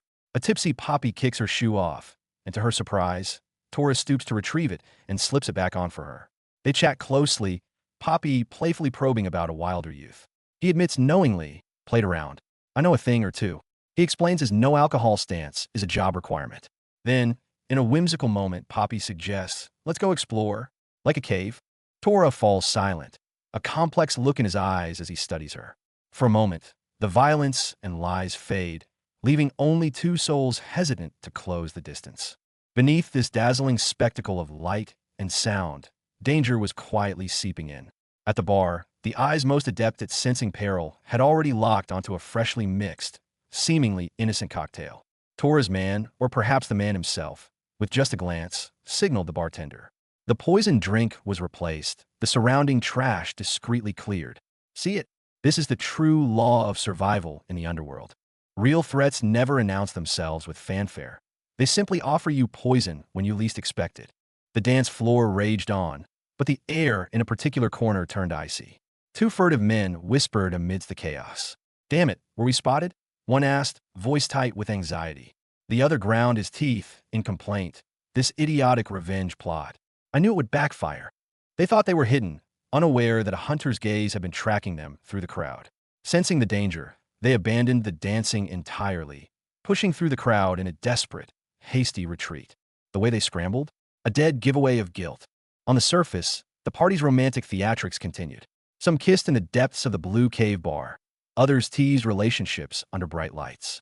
Everything seemed normal, a scene of hedonistic revelry. But this very normalcy was the greatest anomaly. The swapped poison, the fleeing shadows, they were stones tossed into a calm lake, ripples expanding. Tora's brow might not have even twitched, but what he cleared away wasn't just a glass of liquid trash. It was the first silent arrow aimed at Poppy, or perhaps another key figure at this party. The real show has only just begun. Tora brought Poppy to a clan celebration. He'd swapped his usual whiskey for a showy cocktail, a weak attempt to blend into the dazzling, hollow spectacle. An underling nudged him, signaling the presence of tonight's objective. His gaze landed on her, a small figure gripping a glass, radiating discomfort and vulnerability. It was Poppy. He approached, the casual question, having fun, slipping out. Her clumsy, earnest smile in response was like a stone breaking the surface of his dark, still waters, sending out ripples he wasn't ready for. Poppy looked up at the ceiling, mesmerized by the swirling blue nebula lights. "It looks like the entire Milky Way up there," she whispered, her eyes sparkling. Tora scoffed internally. "Just expensive, tacky lights." But his gaze followed hers. That fabricated, gaudy cosmos suddenly shimmered with an infuriating, borrowed romance because she saw it. And he knew, with a sickening lurch, this whole mission was unraveling into one spectacular mistake from the very first second. The tension between them crackled in the air. Poppy confessed in a near whisper, "The last time on Regina Peak. That's why I don't drink." It was the chink in his armor. He reached into his pocket, pulling out the bracelet ring he'd kept, pretending it was trash. He confessed he didn't drink not because he disliked it, but because alcohol loosened his grip on control, made him want to give precious things back. "My pet hamster has better tolerance," he mocked himself. "When was the last time you needed alcohol?" Poppy's soft question hung between them. He looked at her and said nothing. A heart too long adrift in darkness had just discovered a new, terrifying thirst. Alcohol and starlight are the best and worst kind of accelerant. Tora leaned in, his thumb brushing over her freshly painted black nail polish. "Want to know why I go after everything I want? Because I'm a damn fallen angel. Consequences be damned." Poppy's heart hammered against her ribs. Tipsy and emboldened, she met his intense gaze. "Well, I think you'd fit better with me." The spark caught fire. Tora's eyes darkened, his grip tightening on her hand as he murmured, low and dangerous, "Then, how about underneath me?" The dam shattered. Poppy mustered all her courage, a shove that felt more like a desperate grasp. "Oops." Her face burned crimson. "I think I might have accidentally tried to hit on you," she stammered. "Because bastards like us, we have nothing to lose to begin with." Standing there in her pink dress, nervous and sweating, she was a bolt of light cleaving through the heart of his darkness. The cold, logical part of him screamed that because they'd never had anything, they should never start. But the hand he reached out with was already a traitor to reason. Under the dim, blue-tinted lights of a private space that feels more like a secret hideaway than a bar, Tora, with his signature cold demeanor, takes one look at the slightly flushed Poppy and poses the obvious question. "Are you drunk?" Poppy, ever defiant, denies it. But Tora's gaze cuts through her flimsy excuses. He doesn't scold her. He hits harder. "My poison is nicotine," he says, a line dripping with implication. Is it a confession of a vice, or a veiled admission that she has become the intoxicant he can't easily live without? The mood shifts, catapulting them into a star-dusted dreamscape. The defiant Poppy transforms, tossing a teasing line at Tora about needing a vice to be a fallen angel. This audacious little editor just called him out. And his reaction? A genuine, dangerous smile. Instead of retreating, he draws closer, his fingers brushing her neck as he murmurs, "Clever girl." The air crackles. The physical space between them vanishes. It's no longer a battle of wits, but a slow, magnetic pull. Onlookers are losing their minds in the comments. "I want that too." Unfair. This isn't a fall from grace. It's a gravitational pull towards something achingly real. Point of no return. Under a canopy of floating blue fireflies, Tora asks the question that steals the breath from everyone's lungs. "Do you want to hold me?" Poppy's face is a masterpiece of crimson fluster, her soft, "oh okay," barely audible. And then he does it. He wraps her in an embrace from behind, pulling her securely into the sanctuary of his arms. The legendary tiger of Warrior Street, his intimidating tattoos now a frame for pure tenderness. In a moment before their lips meet, Poppy's eyes glisten with tears. This is more than a kiss. It's two lonely souls drowning in their respective darkness, finally latching onto a shared thread of light. The kiss under the stars is all heat and whispered confusions. Poppy even thinks he tastes better than cigarettes. But what comes after the dream? The scene cuts to harsh, sobering daylight. All that sweetness curdles into painful uncertainty. Have we been avoiding this? Poppy ventures. Avoiding what? Tora's expression shudders, walls slamming back up. Panic sets in for Poppy. "I'm a bit foolish, not drunk," she stammers, a heartbreaking follow-up. "Do kisses with tears not count? Can you hear it? The sound of a beautiful, fragile bubble bursting against the immovable wall of their grim realities. The fantasy is over. The reckoning has begun. In the end, they sit side by side on cold, blue stone beneath the eternal galaxy. All their teasing, kissing, and tears have crystallized into a suffocating silence. Poppy's voice is small, seeking reassurance. This doesn't change anything between us, right? She's pleading for a promise, a lie to preserve the dream. But look at Tora. He doesn't answer. His profile, etched against the starlight, is all sharp edges and profound solitude. His gaze is fixed on a distance only he can see, weighed down by a past Poppy can't fathom. I have no idea, he finally says. It's not an answer, it's a verdict. He cannot give her the promise she craves because he himself is built upon the ruins of broken ones. The starlight of this night doesn't illuminate a future. It merely traces the tragic, beautiful arc of two paths destined to collide and then diverge. Tora weaponizes brutal honesty, branding their connection as just another casual hookup, a convenient label to hide from commitment. His cold "nothing's changed" shuts down Poppy's tentative advance like a deadbolt. But the struggle in his eyes tells a different story. The haunting inner monologue, "There's nothing I can give her or take from her," is the sound of his armor cracking. Poppy doesn't retreat. Instead, she leans into the vulnerability, daring to share a deeper wound, the teenage terror of being utterly alone after losing her parents. Her hesitant request for a personal moment is met with Tora's gruff but sincere "sure." It's a crack in his icy exterior. Her tentative touch on his arm isn't just comfort sought, it's a bridge being built. In a melancholic blue light, Poppy bares her soul. Her true pain wasn't the cheating, but the naive belief that love alone could cure her profound loneliness, a blindness that led her straight into the wrong arms and left invisible scars. Tora listens, silent and intense. His "I have no idea" isn't dismissive. It's the recognition of a fellow wounded soul drowning in their own past. Poppy spirals into an apology for being selfish with her truth. But Tora's hand shoots out and grabs hers, a gesture of arresting tenderness. Then he drops the bombshell. "Don't apologize for living the way you want." It hits Poppy like a thunderclap. She instantly understands. He values this freedom precisely because it's been denied to him. His loaded, single-word reply, "maybe," says everything. The roles reverse. For the first time, Tora confesses the dam of emotion about to burst inside him. Now, it's Poppy's turn to be the guide. She pierces his defenses with the gentle sharpness of the frog in a pot parable. The most lethal danger is the one that boils you slowly. She's telling him he's been in the mob's scalding water for too long. In this moment, Tora isn't the untouchable tiger. He's just a lost man, holding her hand, listening for a way out. The classic frog in the boiling pot. The heat creeps up so slowly, it doesn't realize the danger until it's too late. Sound familiar? Because Poppy is living that metaphor right now, trapped in Tora's dangerous yet intoxicating world, blissfully unaware of the mounting heat. She looks at him with tears in her eyes and says it out loud. "That frog is us." Tora just chuckles, but Poppy's heart is racing. She's apologizing, fretting over a monthly budget, over not being able to afford a gift. All her ordinary, mundane worries feel pathetically small against the backdrop of this dark romance. Check this out. Tora, the guy who solves problems with his fists, pulls out a little red heart-shaped box. He wants to be creative. Look at his face, all traces of the legendary tiger gone, replaced by pure, raw vulnerability. Inside isn't a diamond, just a blue ring on a chain. But in his hands, this simple trinket is heavier than gold. This isn't a gift, it's a key to the darkest parts of himself that he's trying to hand over. And Poppy's reaction? A horrified "no." Is she rejecting the token, or the terrifying world it unlocks? Here it is, the big moment. Tora pulls out a red ring. He says, "I was wondering if you would like," but listen to his inner monologue. The pressure is getting greater and greater. This isn't a proposal, folks. This is a predator trying to willfully dull its own claws, to offer up the last shred of its wildness in the most civilized way possible. Poppy's brain has short-circuited. "You want to put it on me?" Eve nailed it. He does want to. Desperately. But this one comes with the weight of his entire violent world bearing down. The pressure cooker is about to blow.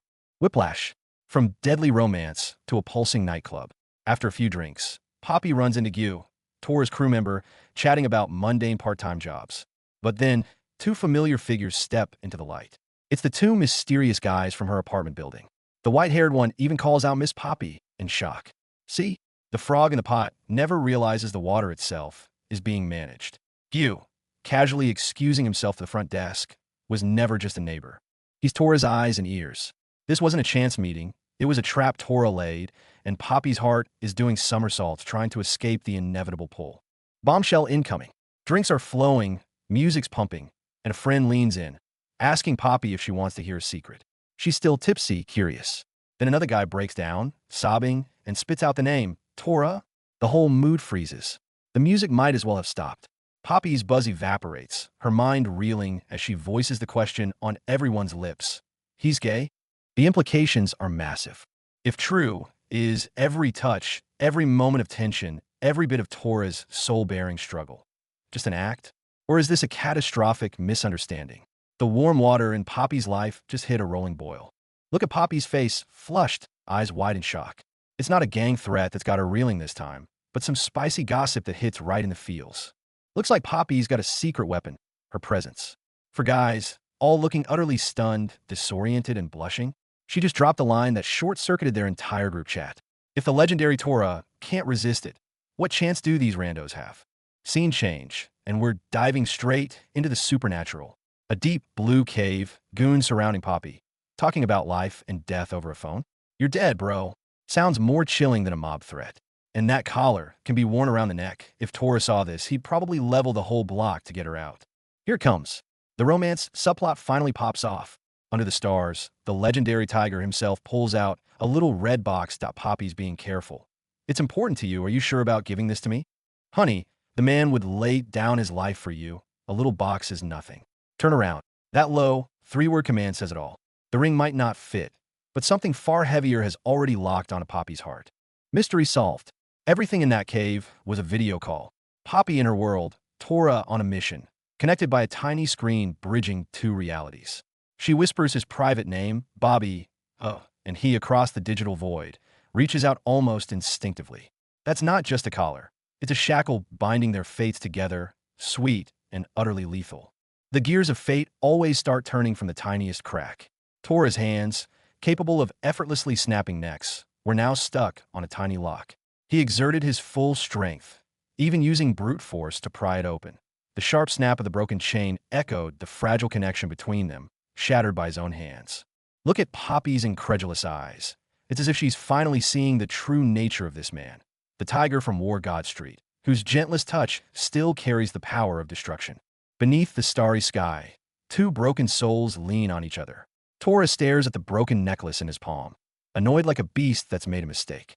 He's chastising himself for his uncontrollable strength, even trying to mend this deeply meaningful chain for her. But Poppy smiles and says, the form has changed, but the essence remains the same. It's the most tender form of redemption. Is she talking about the necklace? No, she's clearly referring to the remorseful beast before her. When Tora fears she might discard this broken thing, Poppy's firm resolve is a declaration more beautiful than any vow. Unbelievable. Tora clutches the broken necklace tightly in his hand. This isn't about fixing something. It's him using all his strength to hold on to emotions he dares not speak of. And Poppy places her hand gently over his scarred knuckles. The moment their skin touches, all violence and coldness silently vanish. Happy birthday to us. The glowing handprint against the cosmic backdrop resembles a blessing from fate, or perhaps a predestined shackle. This shared anniversary now carries an entirely new meaning. The scene cuts abruptly back to reality. A noisy nightclub, a sea of colorful lights. Poppy, flushed, raises her phone to secretly capture a figure in the distance. But the person in her crosshairs isn't Tora. On the other side of the panel, the very tiger she pines for is facing off with someone, his gaze sharp enough to kill. See that? Emotional displacement and danger never give a love-struck girl a moment's respite. Tora raises a finger to his lips, signaling for silence. Who is he quieting? Poppy? Or the entire restless world? Poppy's inner monologue explodes. She stares at the secretly taken photo of her ex-boyfriend on her phone, surrounded by riotous celebration. Yet her heart is a frozen wasteland. Those nights spent lying on damp pillows, she'd repeatedly ask herself, was that truly love? The vast cityscape sprawls beneath her, people like ants, cars like flowing lights. She's at the center of the crowd, yet feels as lonely as the last person in the universe. The old doubts now intertwine with the entirely different, dangerous fire that Tora ignites in her, leaving her utterly lost. Carried on her blue-haired lover's shoulders, Violet laughs like a carefree child.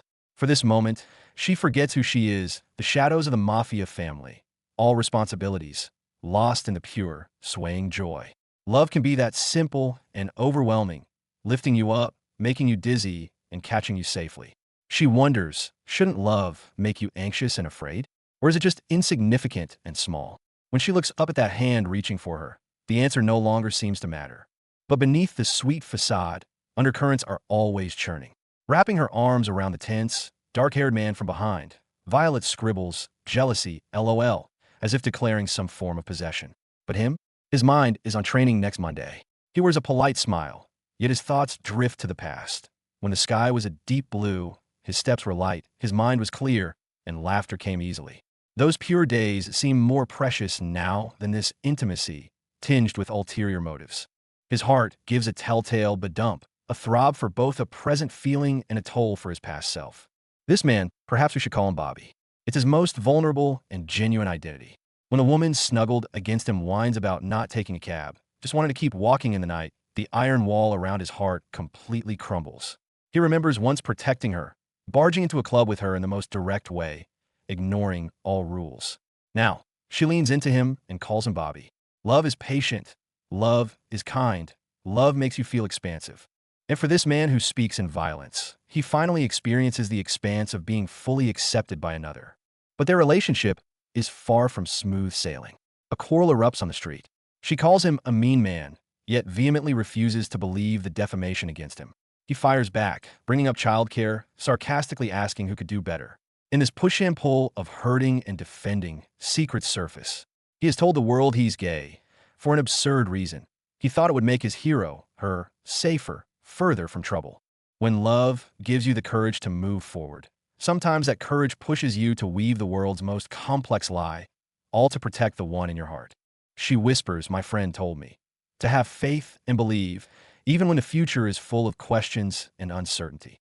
Then, she places her hand on his cheek and murmurs, I see you. Just that single phrase explodes softly in his heart.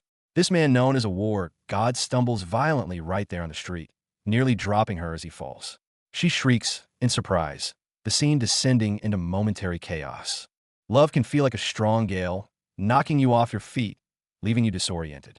Or it can be the gentlest breeze, whispering I see you by your cheek, and that alone is enough to shake your entire world. At least on this violet blue night, that's what he believes. Tonight's high-speed escape route doubles as a romantic runway. Inside the car, flirtation hangs in the air as the pink-haired guy casually mentions calling ahead. But hold that thought, the flashback hits. Turns out, long before this joyride, he was desperately tracking down a red crystal hairpin, a trinket whose importance seems to outweigh any temporary companion. The stakes just skyrocketed. A worthless family heirloom goes missing, and the regret is palpable. Then panic erupts into the night air with a frantic phone call. Did you take Poppy's brooch? Benjamin is thrown into the fire. Down on Aries Street, Poppy and Tora stand tense in the shadows. And there it is cradled in a hand, the intricate ruby-eyed brooch. It's found, but the real danger has only just been found with it. The cold surveillance of the cityscape melts into a feverish jungle chase. This guy is covered in mud, laughing maniacally while being hunted, all while declaring, I'm a Pisces, my favorite color is pink. Is he insane? The three knives closing and don't care about his zodiac.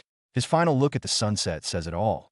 And this is the grand opening act of my new city life. Talk about a brutal tutorial level. It's over. The blue-haired guy plummets from the cliff's edge, his backpack and papers scattering like shattered dreams. The sky burns a beautiful, cruel orange, a final pyre for his fall. At the bottom, a warm author's note bids farewell to readers. But for this character, his story seems frozen in this terrifying descent.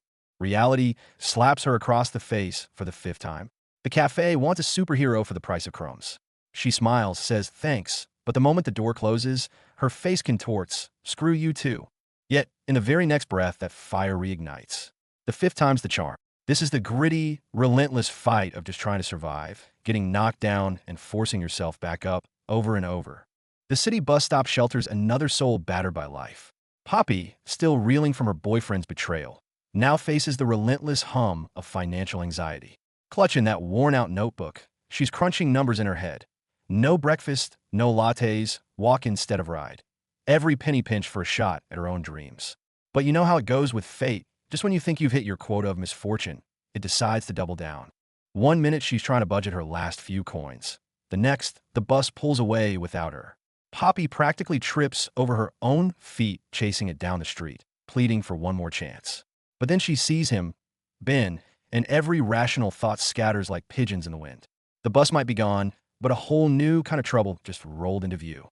In a bid to be smart with money, Poppy has somehow led herself, and that problem magnet, Ben, to a dingy noodle stall in the shadow of Aries Street itself. They're slurping down what's allegedly the city's best beef noodles, but the chill in the air ain't from the evening breeze. Poppy's question hangs in the air, desperate and sharp. Aren't we near Aries Street? And Ben's flimsy denial only confirms her worst fears. The dinner table tension just went nuclear. Poppy's interrogation lands like punches. Your age, your business here, your perceived status. Ben's defenses crumble. I just came to eat is a lie so transparent you could read a book through it. The mask of a dumb, cocky kid slips, revealing the raw, terrified boy underneath. And when he finally mumbles the truth, his mom works at that club. The whole grimy picture of his world snaps into focus for Poppy. The heart-to-heart becomes a collision of worlds. Ben's tangled in a cruel choice. Push his mom out of the club for good, or play it safe and abandon her. He picks the hardest path, to stay and protect her. Poppy sees a flicker of the man she knows in Tora within this kid, a reflection that stings. But the moment she offers sympathy, Ben lashes out. The facade breaks completely. He's not just angry, he's enraged at her hope. And Poppy fires back from the trenches of her own hard-knock life. This isn't dinner. It's two souls screaming their pain across a chasm of different struggles. His desperate declaration feels familiar, doesn't it? It echoes another dark, wounded soul clutching at a single ray of light not long ago. But the nights in Aries Street don't grant you the luxury of lingering sentiments. Not far from where Poppy sat, another poor soul was having an actual meltdown. A bowl of hot noodles smashed to the ground. One of the green-haired thugs, trying so hard to be cool 1 second, was practically levitating the next over a cockroach on his sleeve. His crew didn't lift a finger, just laughed at him, loud and cruel. See that? Even a street tough's bravado is as fragile as paper here.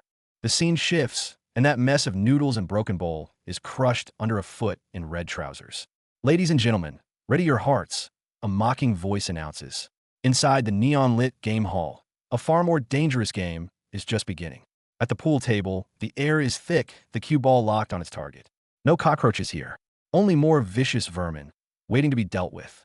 The cue ball fires off like a tiny cannonball, a solid thock as it shatters the triangle of colors.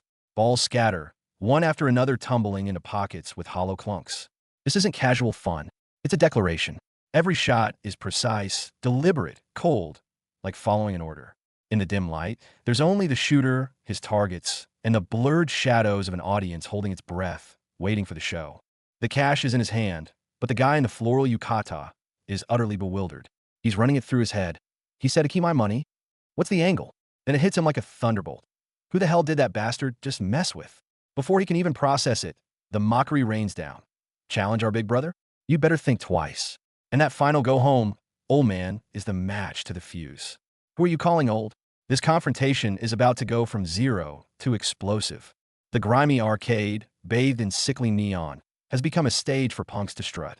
A pack of them surrounds the table, taunting the shadow of the legendary Tora Tora, mocking his supposed inaction. They brag about ruling Aries Street while he was in diapers, boasting they'll be missed when they're gone. But their target? The woman in pink at the table meets their jeers with an icy, unnerving calm. The scene shifts, a puddle of something foul on the floor, beside a pair of worn work boots. Is Tora here? Or is this just the eerie calm before the storm finally breaks? The street is their courtroom, fist their gavel. A young man is surrounded, and with a brutal smash, he's down, crying out in pain. But it's not over. The green-haired leader looks down, his command dripping with venom. Clean up the mess you made, you little bitch. This isn't a fight. It's a ritual of humiliation, a power play. Poppy, are you starting to see the brutal, eat-or-be-eaten world that Tora navigates every single day? The regulars at the night stall sense the shift in the wind. The Nine Daggers, punks, swaggering around in broad daylight. These thugs, legitimized after a failed hit, are now legalized trouble. The old-timers mutter with wary disdain. The stall owner spits, calling them rats, but admits grimly that these rats are the only ones paying any attention to the little guys anymore. The old rules are dead. And wait, what did he just yell? James Bond? What new kind of danger does that signal? Trying to distance herself from the city's darkness with a single cigarette. Poppy leans against the wall, the sunset gilding her silhouette. But that lonely, watchful look in her eyes? She's not just taking a break. She's waiting for someone or for her moment to move. She thought she was alone, but from above, a pair of eyes watch intently. Tora, the man they call the Tiger, stands like a lonely sentinel, observing Poppy's frantic run below. The smoke he exhales mirrors his own tangled thoughts, distant, yet undeniably present. Well, this wasn't in the plan. Tora just wanted a quiet smoke, and now there's a full-blown chase happening beneath him. Poppy is panicking, running for her life, too terrified to even count her pursuers. And from his high vantage point, Tora's calm begins to crack, the cigarette forgotten. Too late. Just as the hands reach for her, a shadow descends. Tora crushes his cigarette underfoot and in one fluid motion, yanks Poppy to his side. She's too stunned to speak, finding herself instantly shielded by a wall of solid muscle. Under the dim streetlight, Tora walks slowly with a still trembling Poppy, offering hollow comfort while his gaze is icy sharp. He knows exactly how many shadows are tailing them. When Poppy finally dares a glance back, she sees them, at least 3 figures watching from the dark. Any pretense of chance is gone. The hunter and the hunted have met on this razor's edge between light and shadow. The air in the club turns to ice. The green-haired thug lounges at his post while his goon pins a terrified kid. Sully, man, it was an accident. Apologies don't matter now. Across the room, Poppy clutches a decrepit wooden box, tears welling up, but her gaze is as cold as steel. What is she searching for? Whatever's in that box might just cost her everything. Violence finds its victims anywhere. At a night market stall, thugs corner a young couple. The girl is grabbed by the wrist. The vendors watch, a war raging in their eyes. Do we step in? If we do, the cops come. Our illegal stalls are finished. If we don't, can we just watch? The bystander silence is a form of complicity. Poppy, where are you? A desperate negotiation begins. Cops take 20 minutes to get here. The green-haired thug smirks, weighing a damp cloth. What, to seriously hurt your boyfriend? 1 second. The girl's scream dies in her throat. Her boyfriend is pinned to the table, groaning in pain. The cloth is just a prop. The real threat is the predator's gleam in the thug's eyes. Poppy, what would you do? The street becomes an interrogation room. Hand it over. I don't have it. Don't play games. The green-haired boss advances, flanked by 2 stone-faced enforcers. The girl backs against a wall, mind racing. Then, a flicker of cunning. To be honest, this velvet looks expensive. Stains need a professional. Wait too long, and they're permanent. She's bluffing, using expensive pants as a shield. Will this desperate gambit save her? The tables have turned. Just as the green-haired thug is cursing over his limited edition pants, the quiet blonde speaks up. I'm a company assistant. I can schedule our premium cleaning service for your CEO. Wait, what? An assistant? A CEO? The thug and his goons freeze. This girl, the company behind her, they might have just picked a fight with the wrong person. A street shakedown just became a catastrophic miscalculation. Talk about a bunch of bumbling goons. Green hair here is about to blow a fuse just trying to spell l'esprit de l'escalier. The blonde tosses him a casual look it up online, leaving him utterly flustered. Watching him fumble through the alphabet is half the comedy as random strangers have to spell it out for him, one painstaking letter at a time. The spelling war moves online, and it's even more of a disaster. Green hair is ready to smash his phone over the loading speed. He's impatient, demanding the place be worth the hassle, while his buddy is still deciphering the spelling. The climax of this farce. A cockroach makes a star appearance just as the page is about to load, pushing his frustration to a hilarious breaking point.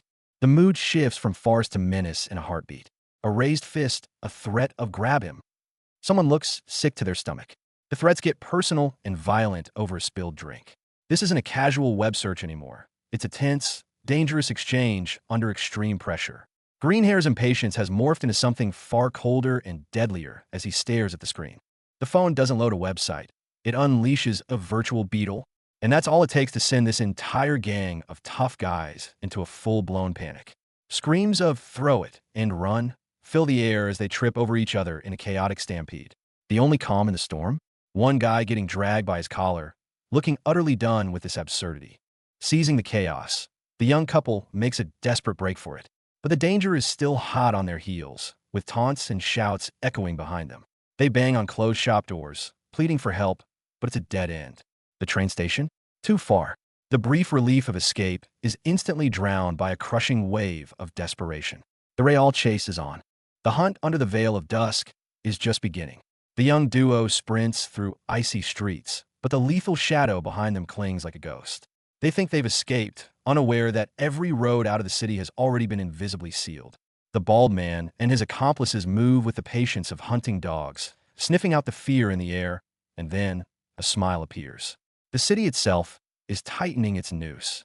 Ducking into an alley they hoped would be an escape route, they're met with a dead-end wall of despair. Poppy's mind races, but the boy beside her is even more terrified, haunted by a past mistake that refuses to wash away. Call the police?